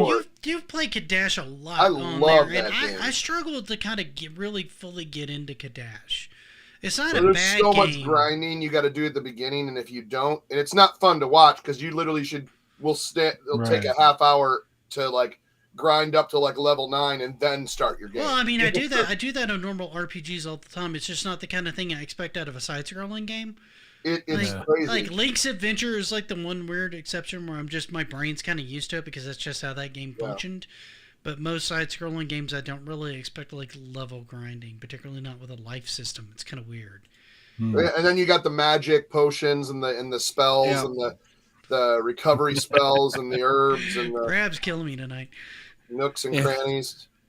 You know, Yeah, I want to make a quick comment about Kadash. I was going to say Rastan about Kadash. If you're somebody that K-Dash, you know that one over there. I tell you what, hey, you play. Hey, come on, Hey, that Mike, you play K-Dash, that I can play some K-Dash. K-Dash. I play that K-Dash too. It's pretty good. Anyway, I feel like But I I was need just an gonna- adult with you guys talking about K-Dash. I don't feel comfortable. I'd like Aye, there's something aye, here. aye, Scooter, hey Scooter, come on now. We're talking about K-Dash. All right.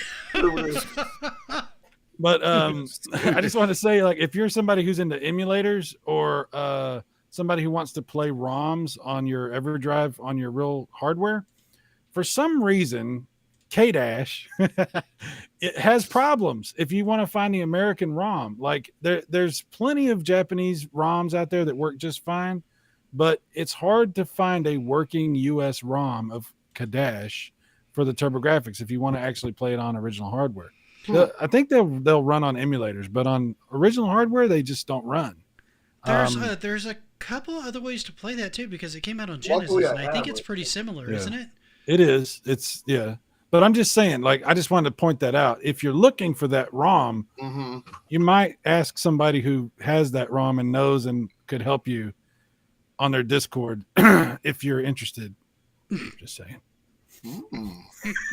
Just saying if you're looking for that. Because I looked for it for a long ass time and it took forever to finally find a working version of it. So, Right. anyway, just pointing that out.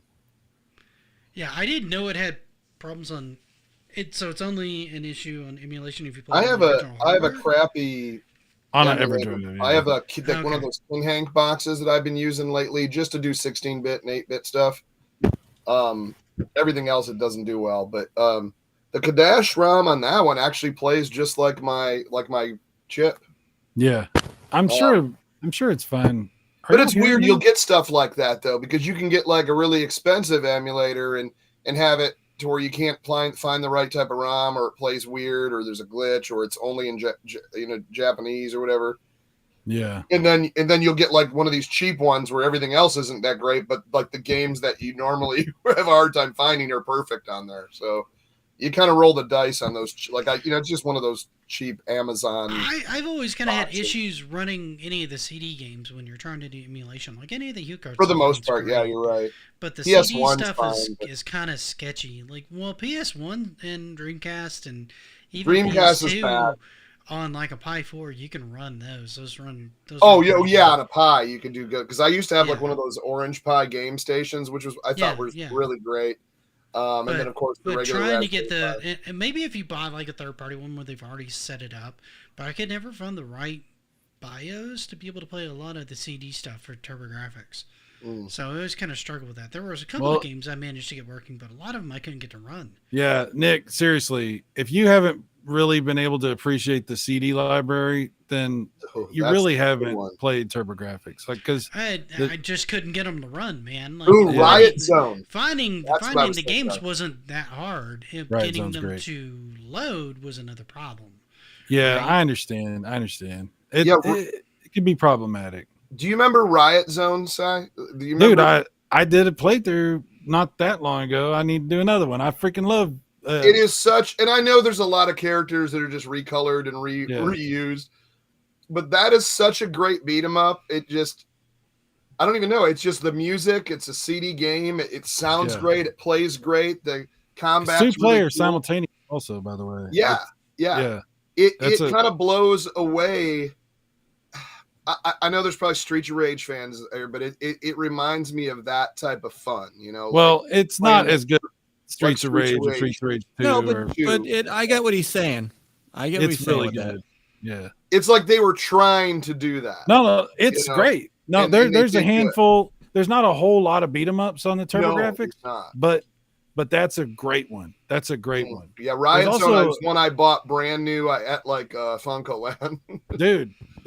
And they had a great representation in that VHS video for Riot Zone. By the way, it was fucking awesome. They're like, your girlfriend's been kidnapped. Now, I love the little. Where were the you guys? voice. Where were you guys getting these VHS tapes from? They sent them to me, man. They would send me because I would. I had a couple. I didn't have a bunch, Is but it I because the you one had I a mostly Turbographx remember and you was had it Lords of registered Thunder. that they would send you Yeah, the VHS you would tapes? fill out those forms. You remember you would fill out the cards for your. I had magazines? Turbo Play. Was it Turbo Play the magazine? Turbo Play was the magazine that they made. Okay. I had that. I that got makes more like the sense first so many issues. I Like, didn't. I think I got the first 6 yeah, I issues never for had that. free if you subscribe.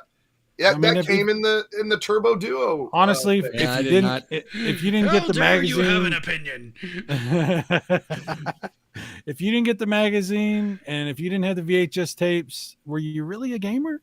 I mean, I mean, I didn't know they were sending you guys VHS tapes for these things, but I guess I know. if I Like, didn't had know I- there was a Turbographx magazine to begin with, then it's kind of out of the loop on that one too. Airzonk was all over everything too. He was always doing this. He was exactly Well, like that that. sucks. You can't sleep, Kenneth. I'm sorry, man. That stinks. What happened? Kenneth apparently can't sleep tonight. We're being too loud, I guys. mean, it's good for us because he's hanging out with us, but Everybody, it sucks that everybody, he can't everybody, sleep. calm down. Everybody, calm down. Yeah, we're gonna have to do something. Can we sing Kenneth the very quiet lullaby? whispering. Do you think that would help? I guess you could try singing Turbographx, Goodbye, 16 bits. baby, with your CD-ROM. CD-ROM sound. When the wind blows, Airzonk will come down. I don't know. We could do this. It could be. Sorry. It could be a game. Sorry, Give Kenneth. back the They wouldn't moon. made it weird, man. They wouldn't made Yeah. it weird. Sorry, man. No. There you go. He's There falling we asleep go. already. It worked. It worked. Very nice. Sweet. Sweet. We bored him to death. Fantastic. Oh my God. Mission complete, guys. By the way, guys, click on Electric Porpoise. Follow his channel, please. Yeah, he's a really good guy, and he does a lot of Yeah, really he good is. content. So yeah, check him out if you guys haven't. He's got some really As good well stuff as going Back on from the his Dead. channel. There's a bunch of guys on. There's a bunch of guys whose channels people have got to Please start do following. not check out mine. I don't want any followers, any Oh, hey, subs, Miss Corge. Corge was here. any a little giant bit. Yeah, donations. Gorgeous here. None I of pulled up that. some stuff. Sir X-Men was here, but I think I might have upset him because I don't think he. I thought I pulled up everything he sent, but You I think did. I think I might have missed some stuff. I You don't know. did. He He's seemed having a kind of he's probably just annoyed. having a- Yeah, he's probably just having a. I thought you were Having a saying day. before the show you hated that. What's up, guy. Crazy Cuppa? No.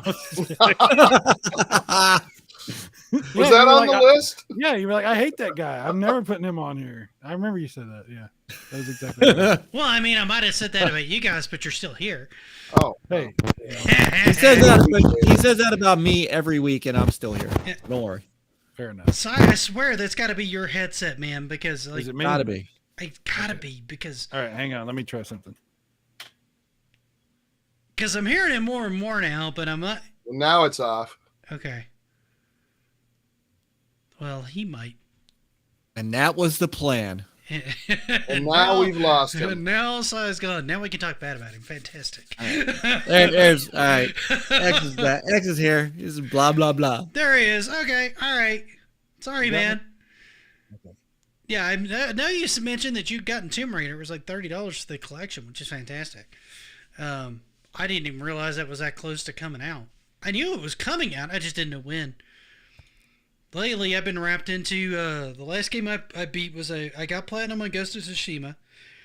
So that one's Very good. So the main very part of that's good. wrapped up. I still got the DLC to do, but I'm taking a break from that to play because I watched an AVGN episode not that long ago where he's going into Final Fantasy 3, which is technically 6, but we're going by state nomenclature here. So he was waxing poetic about that one. And I'm like, you know what? I have not played 4 or 6 in a long time. So I picked up the Pixel remaster of both versions of those. And man, those are so pretty. They did such a good job with some of the particle effects in the remake of 4. It's just shocking how good it is. So I'm very happy with my playthrough on it, even though they had one dungeon that made me kind of look at them and go, you know what?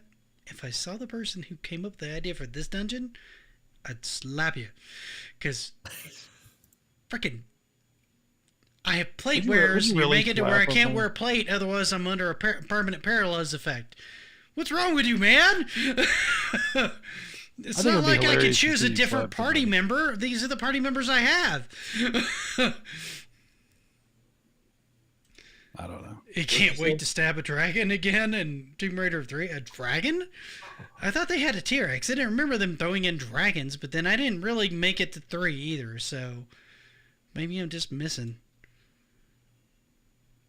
So, Parasol Stars is another fantastic game, by the way. That one I'm not familiar with. It's a Bubble Bobble series. It's considered Okay. Bubble Bobble 3. Okay.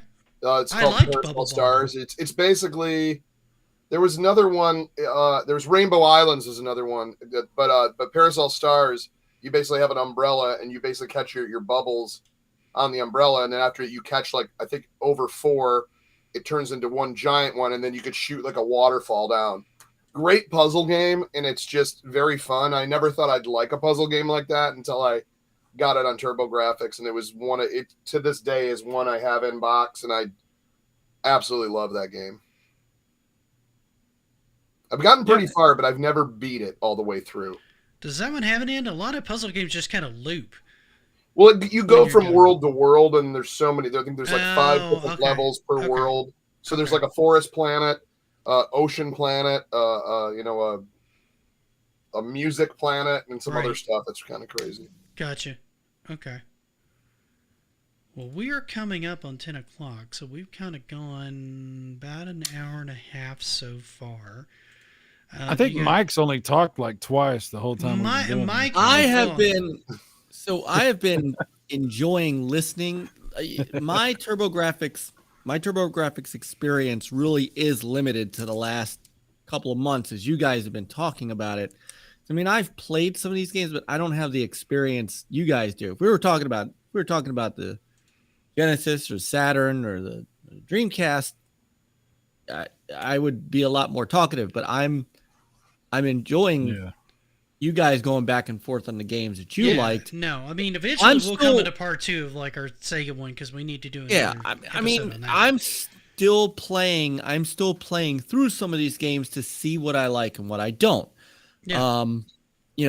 What have you been playing? I've played Lords of Thunder, which of course is fantastic. And one of the things that I wanted to do was, and not to bash one or the other, but I wanted to. You're going to say you're going to do Sega CD and. I wanted to compare the two because I know there are differences between them, and I legitimately wanted to see what they were. So that's one that I certainly wanted to try out. I've Bong's Adventure. I did play Air Zonk. Dragon's Curse, which also came out. Very good game. Very good game. Yeah. That's a weird one. That's a weird one to get. Core Union is a good one too. That's Dragon's Curse is a weird one to kind of start getting used to because it's Son of Dragon. It's easy to get lost in that game for me for some reason. Like just trying to figure out where you need to go. Yeah. Keep Courage is that way a little bit too, to an extent. One thing I want to ask, but Mike, let me ask you: does it bother you that even though the Sega CD was designed for and promoted as the console that had the superior FMV games, that the TurboGrafx versions of Sherlock Holmes look so much better? I have to look at that one because Consulting Detective, absolutely. It doesn't have all the dots and everything. Really, I need to check that out. I think part of it. And that's I think the difference is that the one thing that they did not do with the Sega CD that you didn't have to do. Well, first off, the TurboGrafx had a bigger color palette than the Genesis. That was to start. So the Sega CD didn't take the opportunity to improve the color palette like the 32X did. Yeah. It simply added the sprite scaling that was missing. Yeah, that's pretty cool.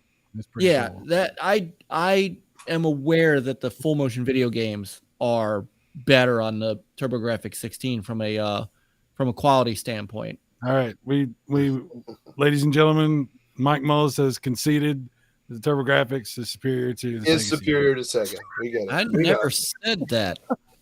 I mean, it's only it was implied, sir. I see. Apparently, now there is a game that I actually has a question for Chuck here, real quick. Do you have a lot of open box TurboGrafx, or are they sealed? If a lot of them are open, we should work out something like a 6-month loan to you of my Analog Duo so that you can test it. Ooh. Well, the things I have my childhood boxes here. And and I've slowly because I was smart enough to keep the so many first games that I bought. My later games I didn't, but I've basically bought the jewel case, the manual, and everything to complete it again. So the ones I have, I was kind of flashing through. I got Legendary Axe, Victory Run, Tiger Road, Sidearms. Oh, are these repro boxes? No, these are my original childhood boxes. Oh, okay. I got these are the actual. This is probably besides my television homebrews, these are probably the only valuable things. Yeah, I was about to say, Kiddos over here bashing on the ColecoVision. I'm like, Yeah, wait what the a minute, hell? man. Dude, There'll be no ColecoVision slander here, sir. Huh? I had a lot of fun with my ColecoVision. My main love was my NES because that's where I was really kind of old enough to really start heavily getting into video games. I was like, the ColecoVision has some great stuff, man. Turbos, Axons, Smurfs. I've got I knew that would get someone. I got a ColecoVision this past year, and I got the super game module and everything. Oh, It is a badass console. I got It mine AV is. modded too. dude, So at the time, it had the best versions of Donkey Kong and Donkey Kong Jr. at the time. yeah. Those were as arcade port as you could get, minus the fact that they cut out a girder in Donkey Kong to make it fit a 4x3 television. But Although other than they never put Donkey Kong on the Turbographx, so it's really not a fair statement. You know, I mean, Well, we need a full comparison. I never tried Blackthorn on any console it came out on. I remember hearing about Blackthorn. I just That's never dove into Blackthorn. That's the pack-in disc right there. That one and East Book 1 and 2, and then it was up for debate what turbo chip. I got this off of eBay too, a modded version of it that shows all 4 games on one. Huh? It's accidentally cracked it, but That's interesting. kind of makes it look like the old TurboGrafx regular CD Yeah. game. See, I love the fact that they use regular jewel cases. I think they were one of the only people to do that, if I can recall from that era that had CD games. Everybody went for like a much bigger case for those. They didn't use the normal jewel cases, and I like how the regular jewel cases just sit on the shelf. I think I don't know. I don't know. I'll be talking out of my ass if I talk too much about that. But yeah, they had regular CD cases. Yeah. Although I will say, if I'm going to be Sega critical, CD games had those huge jewel cases, right? yeah, The Sega and original Saturn both had the PlayStation big jewel used, case. at least Dude. initially used, the regular jewel cases for a while. Chuck, have you ever played through the Yes. English translation of that East 4? No, this one, I gotta admit, this one I got. It is a repro. Oh, okay. It was a guy that was doing them. I wanted to see kind of how they come out because they were only $14.99 for like all the different games. So I got okay. East 4 or is this 5, 4, whatever? 4. They didn't have 4. 5 on there. Sorry, my Roman numerals knowledge is not that great, but yeah, but they did a really great job. Is that the English version or is This is the English? This is an English version. Yes. Okay. Have you played through that before? I've never played this. I always Dude. call that Wise, but it's Yeez, right? It's Ease. I used to call it Wise back in the day. Way back before I knew, I also called I it did too. Wise, but it's Ease. But that was my first experience with actually liking. Dude, dropping I got to the tell box. you, Chuck, one of these days, do yourself a flavor, as they say, and play through all those East games because they are all fantastic. Well, I've single done one. book 1 and 2 all the way through. See, okay. I've never started into that I series. haven't done Wanderers and I haven't done. Nick, if you like action RPGs and you don't mind a little grinding, because you do have to do a little bit of grinding. I mean, Fantasy Star 2 has tons of grinding. Oh my in it. God. Well, yeah. Yeah. No, especially East 4. Now, East Book 1 and 2 is amazing. East 3 is pretty cool. East 4 is extremely impressive. It's very That's good. called a cute. GoBot, the original Transformer. It's called the GoBot. Stay on freaking- topic, Chuck. Stay on topic. The freaking Stay on Jake topic. Transformer wannabe. Hey, stop. They were first. What are you talking about? You talking Okay, about so the GoBots. Saturn had small cases like that too. See, I never had a Saturn, so I was Well, not so really super no. familiar with that. The Saturn had small cases in Japan. In the U.S., they had the big jewel cases. in the US. Okay. See, if we're going to get into that era, I mean, PlayStation had small cases. They didn't immediately, but they went to Yeah, the they small started with cases. those big Yeah. boxy Yeah. kind of They ones. started with the Into big those. boxes and went to small. See, Kenneth, there are a lot of consoles around I'd that love to time get a period that collection of had that those same first problem. ones. The 5200 had that problem. Yeah. The But television had that problem. Yep. And that was kind of intentional because that's how you did certain things in the game. Like you had to use those. So there's certain those games because nobody to my knowledge has come out with a USB capable controller that can do the things that those controllers can do. Dude, if somebody could make a USB To basically make controller. emulation of those work appropriately. And so the only way really to play a lot of those games effectively is to have the original hardware because it's the only way to it get really that is. Yeah. Because the If you super think module about it, stuff they- doesn't emulate Yeah. properly. They could do like I'm surprised something like 8-bit Do or whatever if they would do like There you go, Zerix, man. Yeah. they would do one that would you could do 5200 ColecoVision and Intellivision all in one controller. Yes. They Yes, could. You absolutely basically could. just want a number pad, side Yeah. buttons, and a disc or a Because joystick. the number pad on the ColecoVision D-pad. was useful in that you always picked your difficulty and your players. That's And all that it was Well, for. since you and- said that, And if Mike, you since you wanted said to, that, and if you wanted to change the form factor a little bit, you could work in Jaguar on that too.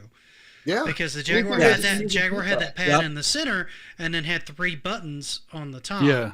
But it had a number which pad would on be it. better than Yeah. using side Well, buttons. For yeah. sure. So I was going to say, Mullet, since you were talking about having the, so for my ColecoVision console, I got a controller. It looks like an NES gamepad, and it has the 2 buttons and the D-pad. But then instead of selecting start, it has star and 1, so that you can hit those 2 buttons like you would have to do to start games and stuff. So that's pretty cool. I just thought I would point that out. That is cool. That is cool. I just, and that's the only thing that I have trouble because I emulate my ColecoVision stuff, figuring out what the number pad is with the the standard controller is a pain in the ass. Dude. And there's no virtual game, at least with like the Intellivision Live stuff, and I don't like playing that either because you to can't get to play the like overlay. sports with it. You can't do baseball or anything. You like can't because to get to the overlay, you have to hit a button and the overlay then stops Night the controller Stalker. from working. that. Yeah. Right. Example. Yeah. Well, Yeah, that's what Night crazy. Stalker does. Either way, No, it they would be use nice. D-pad for Night Stalker. Yeah, And- either way, Well, it would be nice or for button. They use somebody the to come analog out. stick. Yeah, it would be nice for somebody to come up with some sort of controller that would accommodate those kinds of consoles. Which Yeah, I'm it would have really been nice, surprised wouldn't it it? hasn't happened. Anyway. TurboGrafx. Turbo graphics. See now, everybody bitched that I wasn't talking, and now here I am talking. Yeah, that's true. Be careful what you wish for. Managed to work in Kenneth, Sonic and Sega again. Kenneth, that's the Intellivision.com is for their new console they're trying to get off the ground. Right. And now, if you go to Intellivision Home, you can play a lot of these games kind of now on that, but that's for their new Amico console that they're trying to get out. But that's not original. That's not for the old Intellivision. stuff. Right. That's not the old stuff. That's the new stuff that the people who bought the name for the company are trying to get off the ground. So, and Sir X-Men say griddle. Did you guys ever see a boxed TurboGrafx CD? Did you ever see one in a store? Yeah. Oh, you're talking about the actual, I like, want to game say CDs? yeah, but it The was co- like software, the- etc. The CD-ROM attachment in a box, brand new in the store.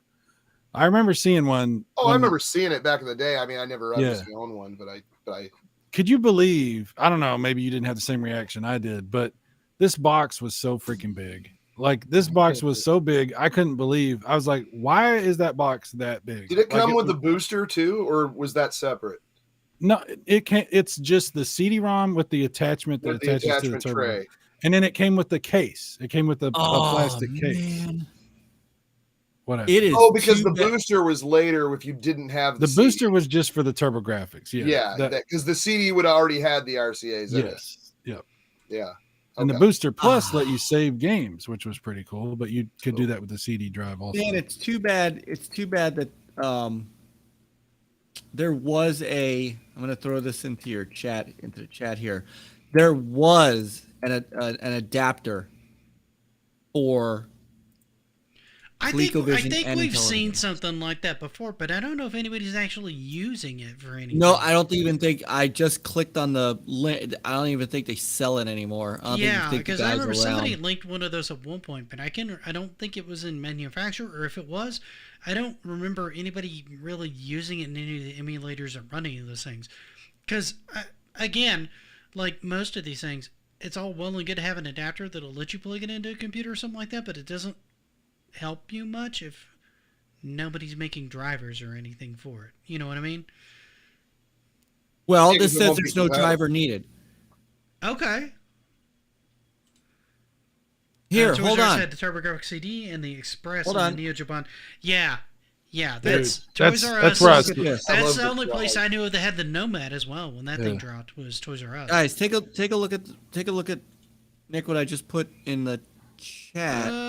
Let me go over to the. If this thing is still available, I'm trying to see if it is. Let me see here. Hold on. There's my control. Okay. Pull up the chat here. Boop. Okay. Let me go over here because I think I've got this here. I might have to make this a little bit larger so people can see it because I was trying to fit us all in here. So I'm just going to kind of override us a little bit here. Well, some of us at least. So yeah. There are some ways to do this. It's just Hey, Mike, it's a There's a- how.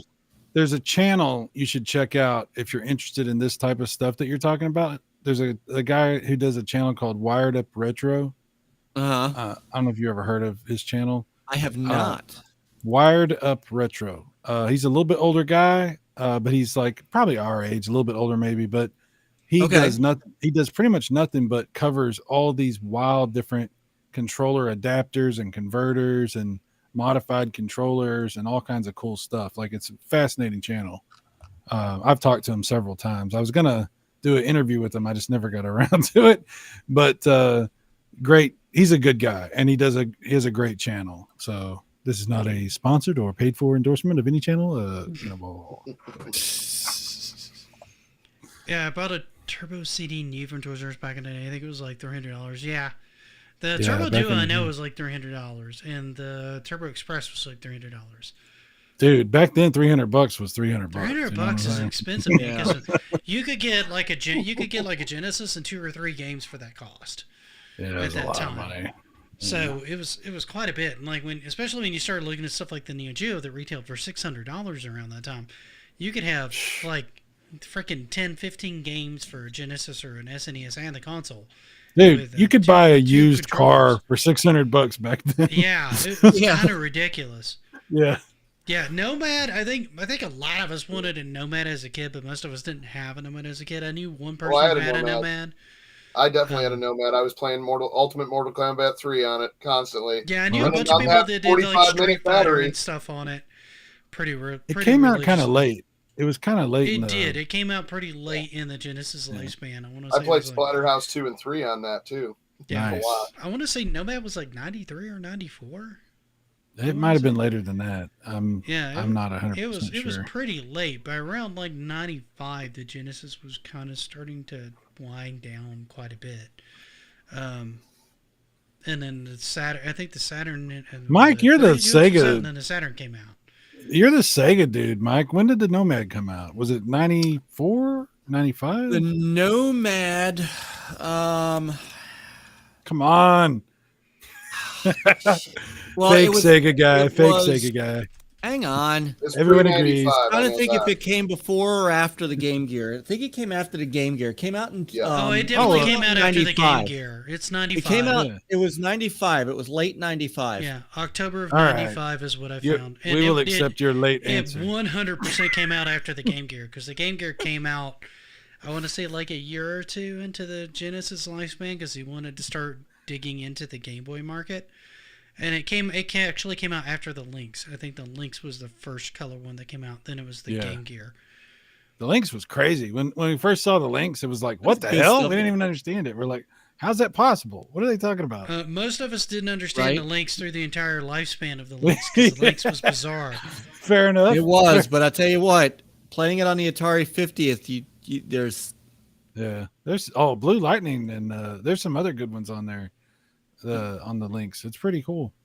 But back in the day, it was like, what the hell?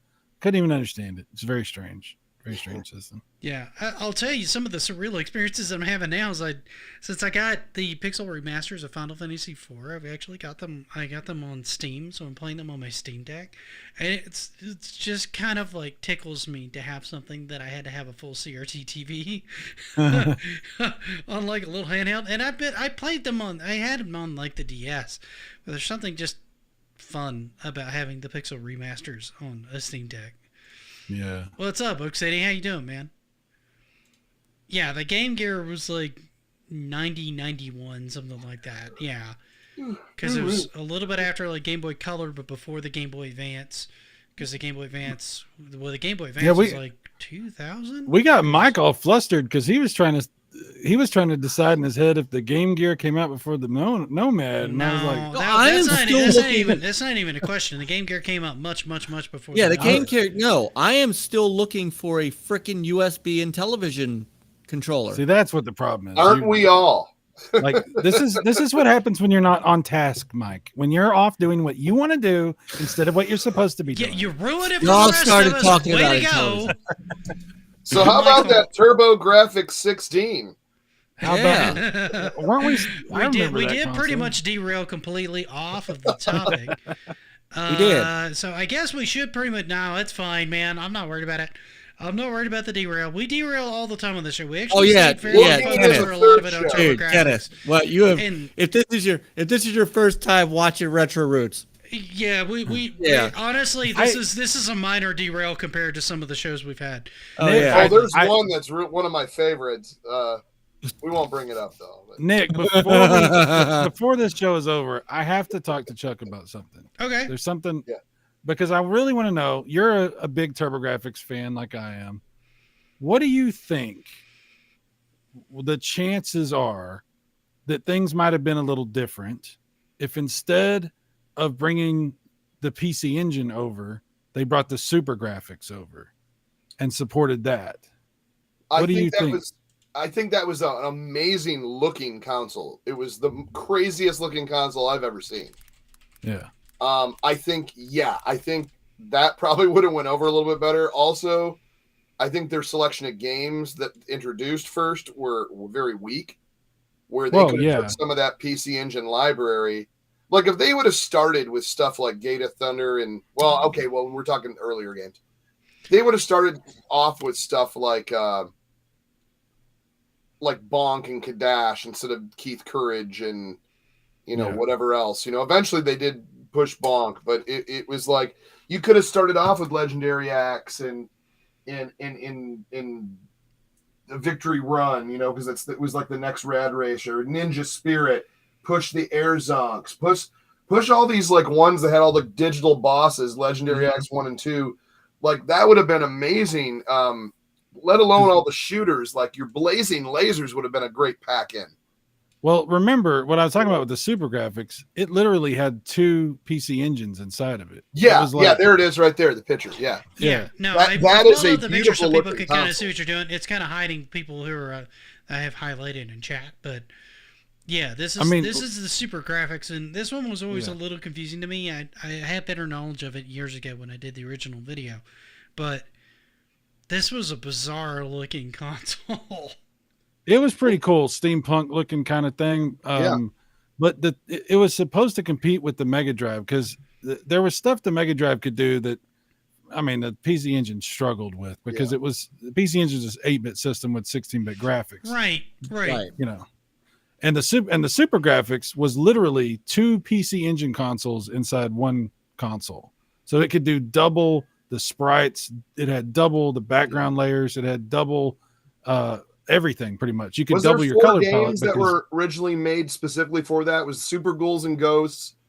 Was it Ghouls and Ghosts, Battle Ace, or Eldines? Eldines. Eldines.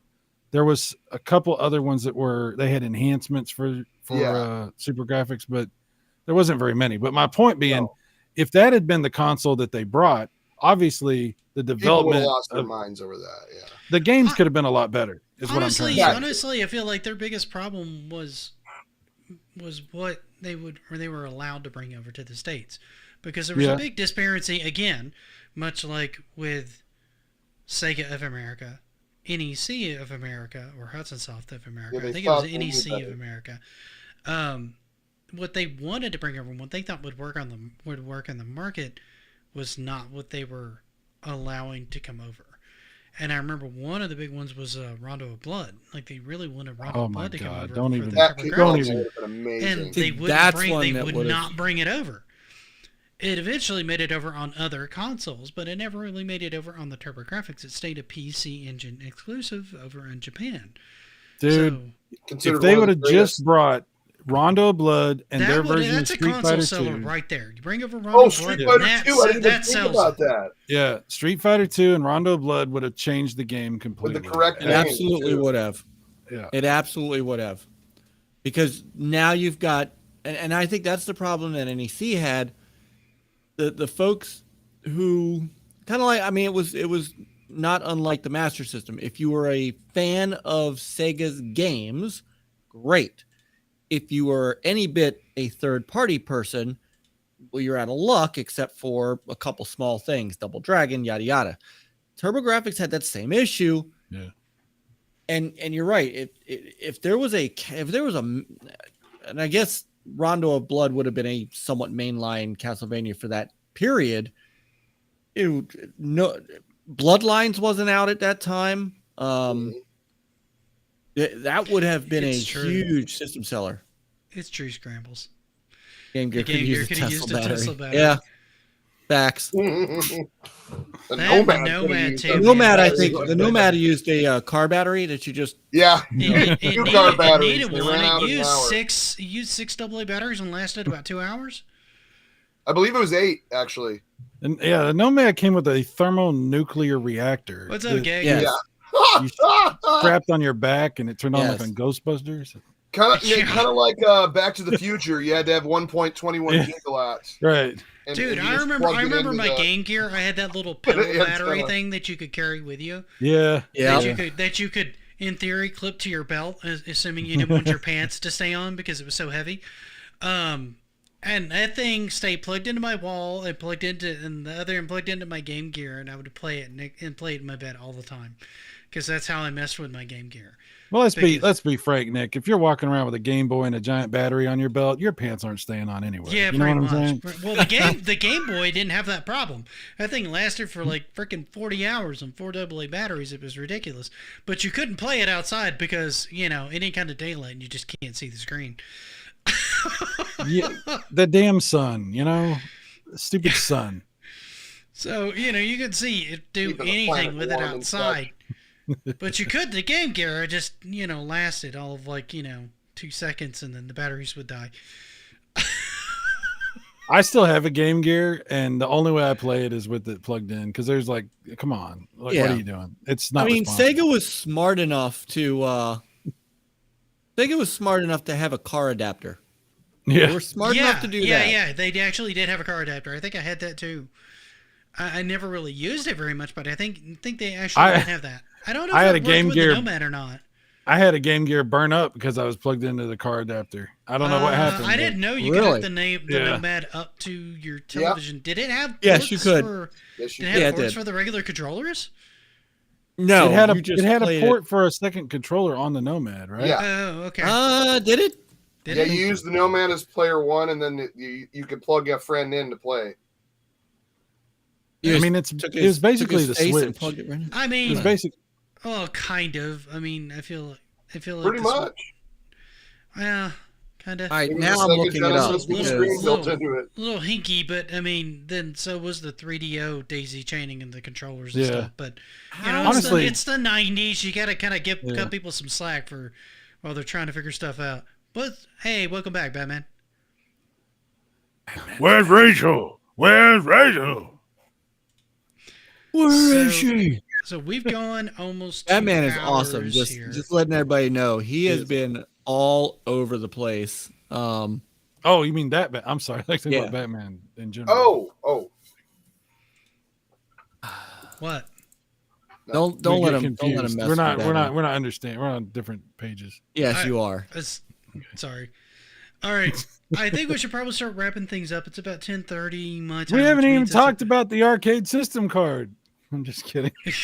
We're gonna have to wait till episode 3 of the Turbographx series. Well, it's almost like 1 a. It's closing in on What 1 about the a.m. on a lot of people's times. PCFX? What about the PCFX?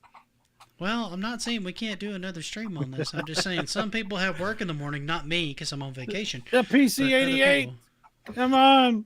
What are but we o- doing? Other people. What about Other people- Munchman for the The TI-99? PC Yeah, engine Munchman. shuttle. The PC engine shuttle. Hunt the Wumpus, Tombstone Raider, Tombstone City. Oh, don't get me started on TI. Don't get me started on TI 994A. My neighbor had it, so I always played Munchman because I didn't have Pac-Man. Munchman was great. Car Wars, Parsec. Don't get me started. I'm trying talk- not to get you started. I could talk. Yeah. Of course you're not. All right, guys. So, any last thoughts on this one before we start wrapping this one up tonight, as far as the podcast goes? How long can my last thought last? I want to still know size. I want to know size. I reserve the right to mute you at any given point. I have my mouse over the button to mute you, sir. But go ahead. Continue. I'm gonna start my last thoughts with like. Like Jim Carrey. No, I really appreciate. Thanks this. thanks for the follow, Crazy Goffo. Yeah, Nick, I really appreciate you doing this and everybody for coming on. You know, Chuck, Mike, this is awesome. This is the dream that I've had for a long time, and I never thought would happen. I thought I had lost it, and it was gone from me. So I got to ask though. I still want to know your absolute top 5 favorite games for Turbo PC. By the way, there is a game. Give me one. I was going to tell you there was a game that I did actually thoroughly enjoy in my time playing, and I know it's an unlikely game. You can laugh. Jackie Chan's Action Kung Fu. Dude, that's a badass game. I don't That's a think that's a badass bad game. game at all. That's actually kind of a neat game. You fight tigers. And it's better in every way than the NES one. Like there is an NES one. It's just not great. But that one is really good. That one's also quite hard, but it's a neat game. Yeah. It was a later it's release. A cool art style. I love that game. I think it looks beautiful too. Yeah, it's a cool game. Oh man, thanks for bringing that up. Like sometimes I just forget. Okay, so I'll say this I'll just throw out a few that are in my top. I'm not going to rank them. Okay. Obviously, Rondo of Blood, Dracula X, amazing. And I don't distinguish between the U.S. and Japanese libraries. I don't do that. I'm the same. Lords of Thunder is definitely in that conversation. So is Gate of Thunder, obviously. Yeah. East Book, any of the East, whatever. You just pick one. They're all freaking badass. I really enjoyed watching you stream that, by the way. I'm gonna have to do it again because I lost all that when I killed my last you can channel. stream it over I would Rumble. love to watch that. I will definitely watch along. That's a good idea. There's so many good ones. Dungeon Explorer 2, Cosmic Fantasy 2, Vast Steel. There's so many that are freaking badass. Like it's a freaking amazing. And that's the CD games. So like the Turbo Chip games, Legendary Axe obviously comes to mind immediately. Splatterhouse. I do love Keith Courage. I know not everybody does, but I do. I love Victory Run. Shit. I mean, there's tons, man. There's so many. Like, I can't. It's like this is my favorite console. This is my favorite platform by far. This is my favorite. I love in television. I love PlayStation. I love Saturn. I love a lot of these. Genesis is cool too. I'm not saying they're not. Master System is another one of my favorites, but there's something about the Turbographx, and I think it's just that I couldn't get one, and it was so cool, and nobody had one, and it was this weird thing that I just sort of discovered on my own, and then I tried to tell people about, so I sort of almost took sort of personal ownership in some way. And a lot of that, those types of things will affect how you feel about a thing, So yeah, that's all I would really say is I love the damn thing. And there's so many awesome games. I feel bad for people that haven't been able to really experience it or have had things sort of getting in their way, like what you've had with the system cards and stuff, Nick. Right, I hate right. I hate that. It Well, really I mean, sucks. well, the Hue card stuff is still really, really good stuff. There's a lot of Yeah. good stuff on there to explore. The CD is amazing. Yeah. Yeah, It's just a I step honestly need to get more of a PC emulator on there going and just work through the Japanese translation stuff because I think a lot of it you probably don't need to be able to figure out how to play the game. But it's always kind of one of those things. It's kind of like playing Famicom games for me. Like, Yeah. there's some really good stuff Yeah. on the Famicom and Super Famicom that I kind of shy away from because I don't read any Japanese whatsoever. So trying to figure out what's going on sometimes it's just like, all right, it's pretty. It seems to play well, but I have no idea what's going on. Well, Nick, Right. I'll tell you this. You and I, we're fans of RPGs, right?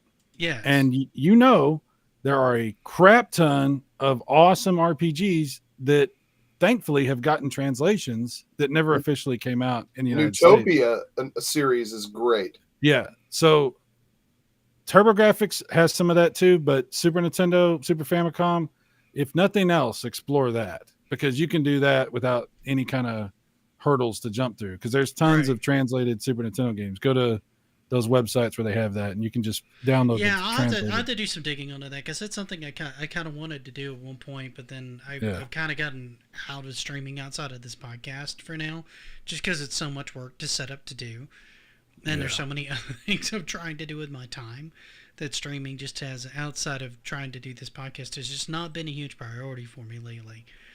I feel like my energies are better spent doing my normal upload stuff. And you're trying right. to do that stuff as opposed to trying to do regular streams, which are fun, but then I feel it's kind of a double-edged sword. It's fun to stream, it's fun to hang out with people, but it also feels like it handicaps me on playing the game because sometimes I just want to boot up the game and go. But I need to be able to like walk away from it or do something with the wife or work on something else. So it's something I'll have on. I'll do a couple minutes, put it down, then they go do something else, and then come back. I can't do that if I'm streaming. I have to focus specifically on the stream. So, and then setting up for the stream is its whole other rigmarole, which has gotten easier on Rumble. I'm using the static key today, and that seems to be working pretty well. But for a while, you had to get like an individual key and all this other stuff, and it just huge, colossal pain in the butt that I just didn't want to have to do. So I just wasn't doing it. let me ask you this. Let me ask Chuck this. Chuck, if you could recommend just one game to Nick that he really needs to play on the TurboGrafx, and maybe even Mike, what games do you think, like just one game, just something good, something you really like that maybe they haven't played? Well, it's almost like I feel, unfortunately, like I have to put them into different genres. I don't know if I could do just one. Okay, well, let me just say maybe three. But my three may be way different than yours. But right. They already know Airzonk, so we're gonna just kind of X that out of there. That to me is one of the best games ever made. But there's a CD version of that too, by the way. Airzonk. Yeah, there's it's Rockabilly Paradise. Yeah. And then they and you guys obviously know all right, here it is. I love Legendary Axe 2. I think it's just a great adventure game. It really shows how one I've played. That waterfall stage is a pain in the butt to navigate. Oh yeah, that's once you get through I hate that stage. That's one of the hardest. There's a lot of hardness in that, but once you that's not funny. But like it's such, once you master it, it's so just rewarding getting to the next stage, getting to that next giant boss. But Legendary Axe 2 for sure. But if you're there's some awesome games on the PC Engine side, like Doraemon Nights, which is really weird. There's also another Doraemon game that they have originally. It was where you're going through the maze and you can do the catapulting and you fly in. Doraemon's this little Japanese like blue and white cat. Yeah, he's like a cartoon character over there. And there's the one where it's a platformer. I believe that one's called Doraemon Nights, but it when it breaks down the translation. And there's another one where it's The one they brought to the U.S. as Turbographx version isn't as good. But basically, it was called Crater Maze for the Turbographx, but it was called Doraemon something. So in the Doraemon one, you basically dig a hole and bury your opponent or bury the enemies in the maze, and then it erects like a tombstone. Oh wow! It's kind of dark, and I think Crater Maze they do it a little different. But you go through all these like little maze like game. That thing's addictive for like a puzzle game. Fu Manchu, even as simple as that is amazing. See, now I'm going off on a tangent. Hey, can I throw something in real quick? I just was Yeah. thinking. Try the Shockman games. There's 3 Shockman games. Yes, Those Okay. are good. Those are good. and You'll the one like you said early, Vegas Tactical Gladiator. He's Yeah. like the Voltron. You like kinda- Transformers? Try Vegas Tactical Gladiator. There you go. It's Exactly. got a Transformers feel to it. And And I'd pretty also cool. say Koryun, Son of Dragon. Koryun, Yeah. Son of Dragon is a very cool cute 'em up, kind of a like Airzonk style. Yeah. I think it's either Naxxit Soft or Hudson Soft that did that. And also Exile and Exile 2. Awesome like action RPGs. Mhm. But Of course, Okay. they're a little difficult, but still really cool. So I also, by the way, and I had these on the PC, but I also played them on the Turbographx because they were there. TV Sports Football Oh, by dude, Cinemaware. there's good sports games, right? their Cinemaware- baseball and football is pretty good. Yeah. Cinemaware did a really good job with those, so I'm a big Cinemaware fan. Was there a version of Defender of the Crown? No, I don't think so. Okay. Yeah. I know there is one on television right now. There is on a television. That's There it true. is. That was It all comes Okay. back to Intellivision. It does. They're still making the games. It's funny because Intellivision actually is 16-bit. TurboGrafx is not technically 16-bit. It's strange. It's almost like they're yeah. in some weird swapped it, dance yeah. together. Yeah. You I'm say a gonna stay weird quiet. dance We've had this together. fight before. Oh, had is that this right? fight before. Oh, is that right? I forgot about Yeah, that. no, we've had this fight before. Why? Whatever do you mean, sir?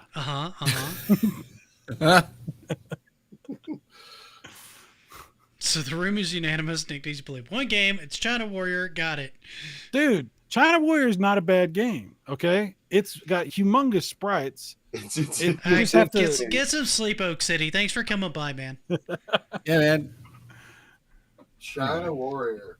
I like China Warrior. I know. What about whatever. Supreme Warrior? Supreme Warrior, dude? What about No. just a Supreme pizza? No. Well, hey, now you're Yeah. You're talking talking about pizza, and now I'm starting to get hungry. Oh Lord. Okay, I'm sorry. And it's late. I don't need to be eating.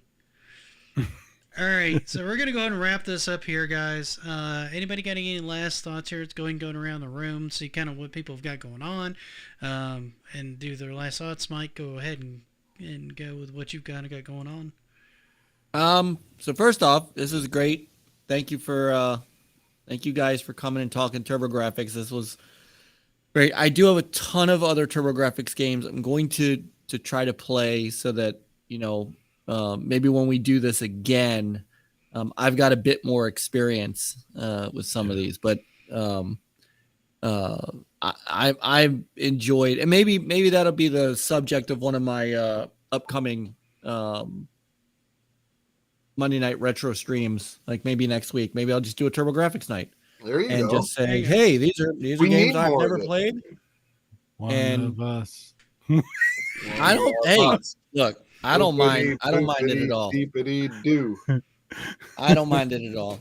So, but otherwise, as always, you guys can catch the original Next Level Gaming over on Rumble. Tomorrow night is the first NLG show of 2024. I have no friggin' clue what we're going to talk about because it's kind of a slow news cycle because it's the beginning of the year, but we'll figure something out, Peter and I.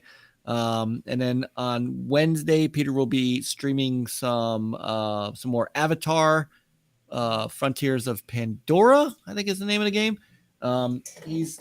Peter has now taken over our one day we weren't streaming. So He is now regularly streaming Wednesday nights.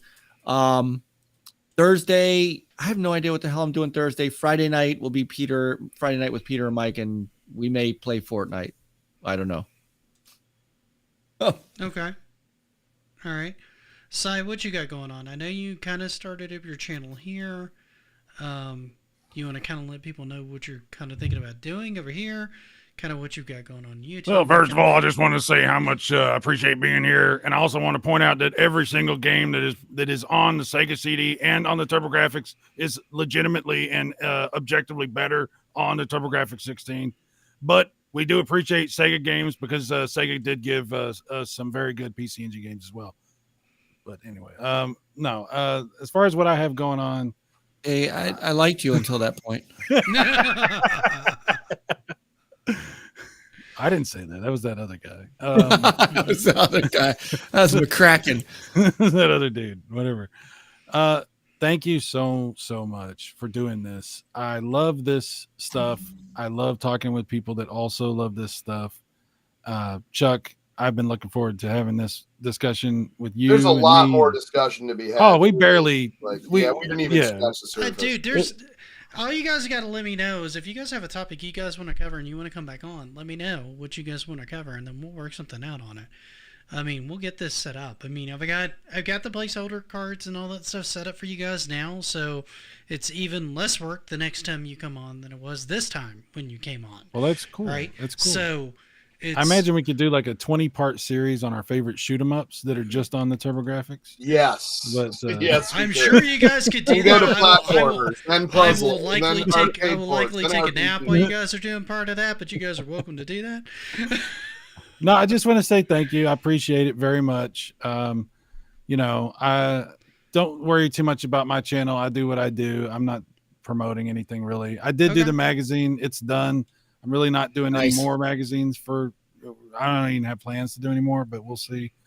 But I'm just glad to be involved and talking with my friends doing cool stuff. So thank you. Very cool. Well, it's been great having you on here. It's been too long since I've gotten to actually have you on a stream to be able to do anything. So it's always a pleasure to have you on the channel. Anytime you want to come on, you just let me know. And thank you, sir. We'll get it worked out. Chuck, same to you, as always. Though I've had you on here a little bit more than I've had Cy on here, it's always a pleasure to have you back on the channel. So what all do you have going on? Well, I'm going to be, for the new year, I've got a lot of stuff planned. I have a lot of brand new games for your original Intellivision. Some can call them homebrews. At this point, it's just new games. I mean, they make like so many a year now. It's like, it's insane to try to even catch up to any of these games. But I have a lot more. I just got a lot of insanely awesome ROMs from IntellivisionCollector.com. I can't wait to show off. I have Thunder Soldier. I have the Dragon Warrior or Dragon Quest port. I got that. God, I got so much stuff. I have one called Infiltrator, which is an insane stealth mode game. Like it's I have a bunch of Intellivision streams that I'm going to be doing, a lot of live streams. So just kind of look out for those. They'll usually be multi-platform. If they're during the morning to noon hours where I do my lunchtime stuff, it's usually on Rumble only. If I do some of my Saturday night stuff, it'll be on multi-platform. Or my Wednesday shows is usually multi-platform. So you can catch me on YouTube or Rumble. If you haven't followed DJC Game Studios, please do or don't. It doesn't matter. No. Unacceptable. Do. Objection. Sustained. Okay. Thank you. As far as what I've got going on, I've got. Oh. Was that on South Park? Like tears everything down. That was a long time ago. That was old South Park. It was like beginning of South Park. Anyway. Oh my God! As far as what I've got going on, I got one more video coming out this week, and I've got a new series I'm kind of working on that I need to start doing some recording on because it's one I've kind of had in the back of my head of what I wanted to do. And I think I have another one that may replace some other series that I feel like are getting kind of stagnant. I'm just running out of stuff to do with them. But I'm wanting to launch a series talking about now defunct video game companies. So the first one's going to be Midway. that I basically think I finished writing the script for, so I need to try to get some of the voiceover stuff recorded and start getting a lot of the footage together for that. From their kind of inception as is starting out as a coin-op operation to doing like a lot of arcade pinball stuff to moving into arcades heavily to their pretty much complete dissolution in like 2009 and 2010. I kind of want to go into that and kind of what started to trip them up as kind of things went along and where some of their assets went. Because Hey, can I say something real quick? Do what? Can I just jump in real quick? Say something. I got a Midway arcade collection for the Xbox 360 that's backwards compatible. It was like $3. It was on sale for like $3. And I think it's still on sale, and it has a ton of games. It's got like maybe 20 arcade games. It's really cool. What is it? Midway Arcade. Oh yeah, it's on digitally. It's on the Xbox store, and I got it for like $3. Those are great, and the third volume in that are all the good racing games. Oh, okay. Well, the one that I got under San Francisco Rush. Okay. So Chuck, you held that up before I could flip over to you. These are like old ones. This was like Defender and all that kind of stuff. There we go. It was pretty cool. But I have those on PS2. I used to have all three of them. I don't know why I just have two now and not the other. I just wanted to mention that because if people wanted to play those really old ones like Joust and that era, that you can get it for super cheap right now if you're interested in finding that. So there's stuff like no, that's totally fine. It's relevant to kind of what's going. It's kind of more of a long-term project, so it's going to take a couple of weeks even after I start doing the voiceover work to be able to do that because it's going to be a longer video. I'm expecting it to be like 10 plus minutes kind of thing. 10 plus minutes? What? Well, if I really wanted to go into the legal rigmarole, which I avoided because I figured I would lose like everybody around that time, it could probably be much, much longer than that because there's a lot of different legal battles and this one here and this one there, et cetera, et cetera, et cetera. But I tried to keep it kind of concise, and a little bit more digestible, I guess is the best way to put it. Let me ask you this. At what point does 10 plus become 11? Well, when it hits 11. That's when it becomes 11. All right. It might even go to 12 or 13. Whoa. Could go then it would be could go to 15. So, but we're still going to go back and say mine 10 goes plus. to 11. Yeah. You never know. All right. So I do have another oddity coming out. Matter of fact, some of you guys were kind of talking about some of this stuff earlier this week. I realized I had never covered the Dreamcast VMU, which is kind of an oddity in and of itself. How dare you? Yeah. So I'm gonna be dipping a little bit into that this week to kind of go over to the functionalities of that and how that worked. Because I think you just lost Mike. Mike's I don't think of the Dreamcast as retro, but it really is. So. No! It's totally retro at this point. I just don't know if the VMU is an oddity or not because it was. I mean, it wasn't. It was a mainstream part of the system. It's an oddity in the fact that it's the only memory card that had mini games that you could pull out, that you could play with, that had a screen on it. I guess so the stuff when it oddity as far as memory cards go. Hey Chuck, you remember that night when they stopped being friends? You remember that? I do. It's this night. I don't say anything bad about the thing. I didn't. I'm not telling him he's not saying they suck. I just don't know. It's only watch the video and then yell at me later. Yeah, no, I'm just saying they don't feel like an oddity because they were very mainstream sold. I mean, it's the only memory card that ever functioned that way ever. It's an oddity. Yes, you're absolutely right. I just wait a minute. When I think of your oddity videos, I think of things that are like so out of. Wasn't there something on the PlayStation that had like a little screen and you plugged it in? Yes, there was a PlayStation Pocket, but that wasn't a memory card. That wasn't the same thing. No, the VMU was an actual. It was a Tamagotchi. I mean, call it what it is, but it also functioned as an LCD screen for your controller. That's true. Yes. That's a good point. So I was just thinking when you usually do your oddity videos, they are things that are so rare and out of band that you go, shit, I've never seen that before. Yeah, Everybody's the main reason I'm covering this one was because when I was thinking about it, it kind of does classify itself that way because no other memory card did what this thing did. It was completely unique in the space. You're absolutely right. I think Mullis was just reacting to the idea of seeing that thumbnail where you have that look on your face where you're like, whoa, what the That's there. That's what gonna be there. It's just I don't know. I mean, of all the things that are oddities. When you go back and think, well, I mean, you start finding me oddities to do them because I'll be honest, they're getting harder to find.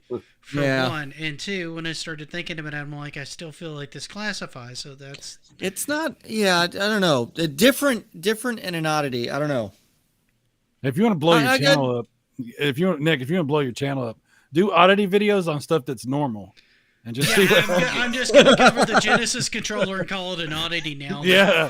Just drive my crazy. It's crazy idea. 3-button controller madness. Nintendo Switch. What? They had the idea of putting a screen on a video game system. Oh boy. What? Oh boy. Yeah. So anyway. For those of you guys still left watching, thank you for hanging out and spending some time with us. We do this every other week for as long as we can stand doing it. And we will catch you guys on the next one. I have no idea what the next one's going to be. These usually kind of get decided on the off weeks or coming up into the week of when we're going to do them, and then we just got to decide them then. This one we kind of had on the back burner, wanted to do for a while. Put it down. Just the timing didn't work. What? What? Chuck was doing something that he shouldn't have been doing, and I had to say something. Chuck's always doing something weird that Chuck shouldn't be doing, and I didn't want to get this channel taken down. That's okay. If it gets taken down, it gets taken down. That's fine. Sorry. It'll happen at some point. Everybody gets canceled at some point. That's right. Well, that's one way to look at life. Everybody does get canceled. Everybody gets canceled. That's true. So thank you guys again. Follow and like other people in the chat, sub, do all those other fun things. Leave this video a like, leave their videos a like, and and we will see you guys in the next one. Happy gaming, everybody. Stay on, gamers. Bye.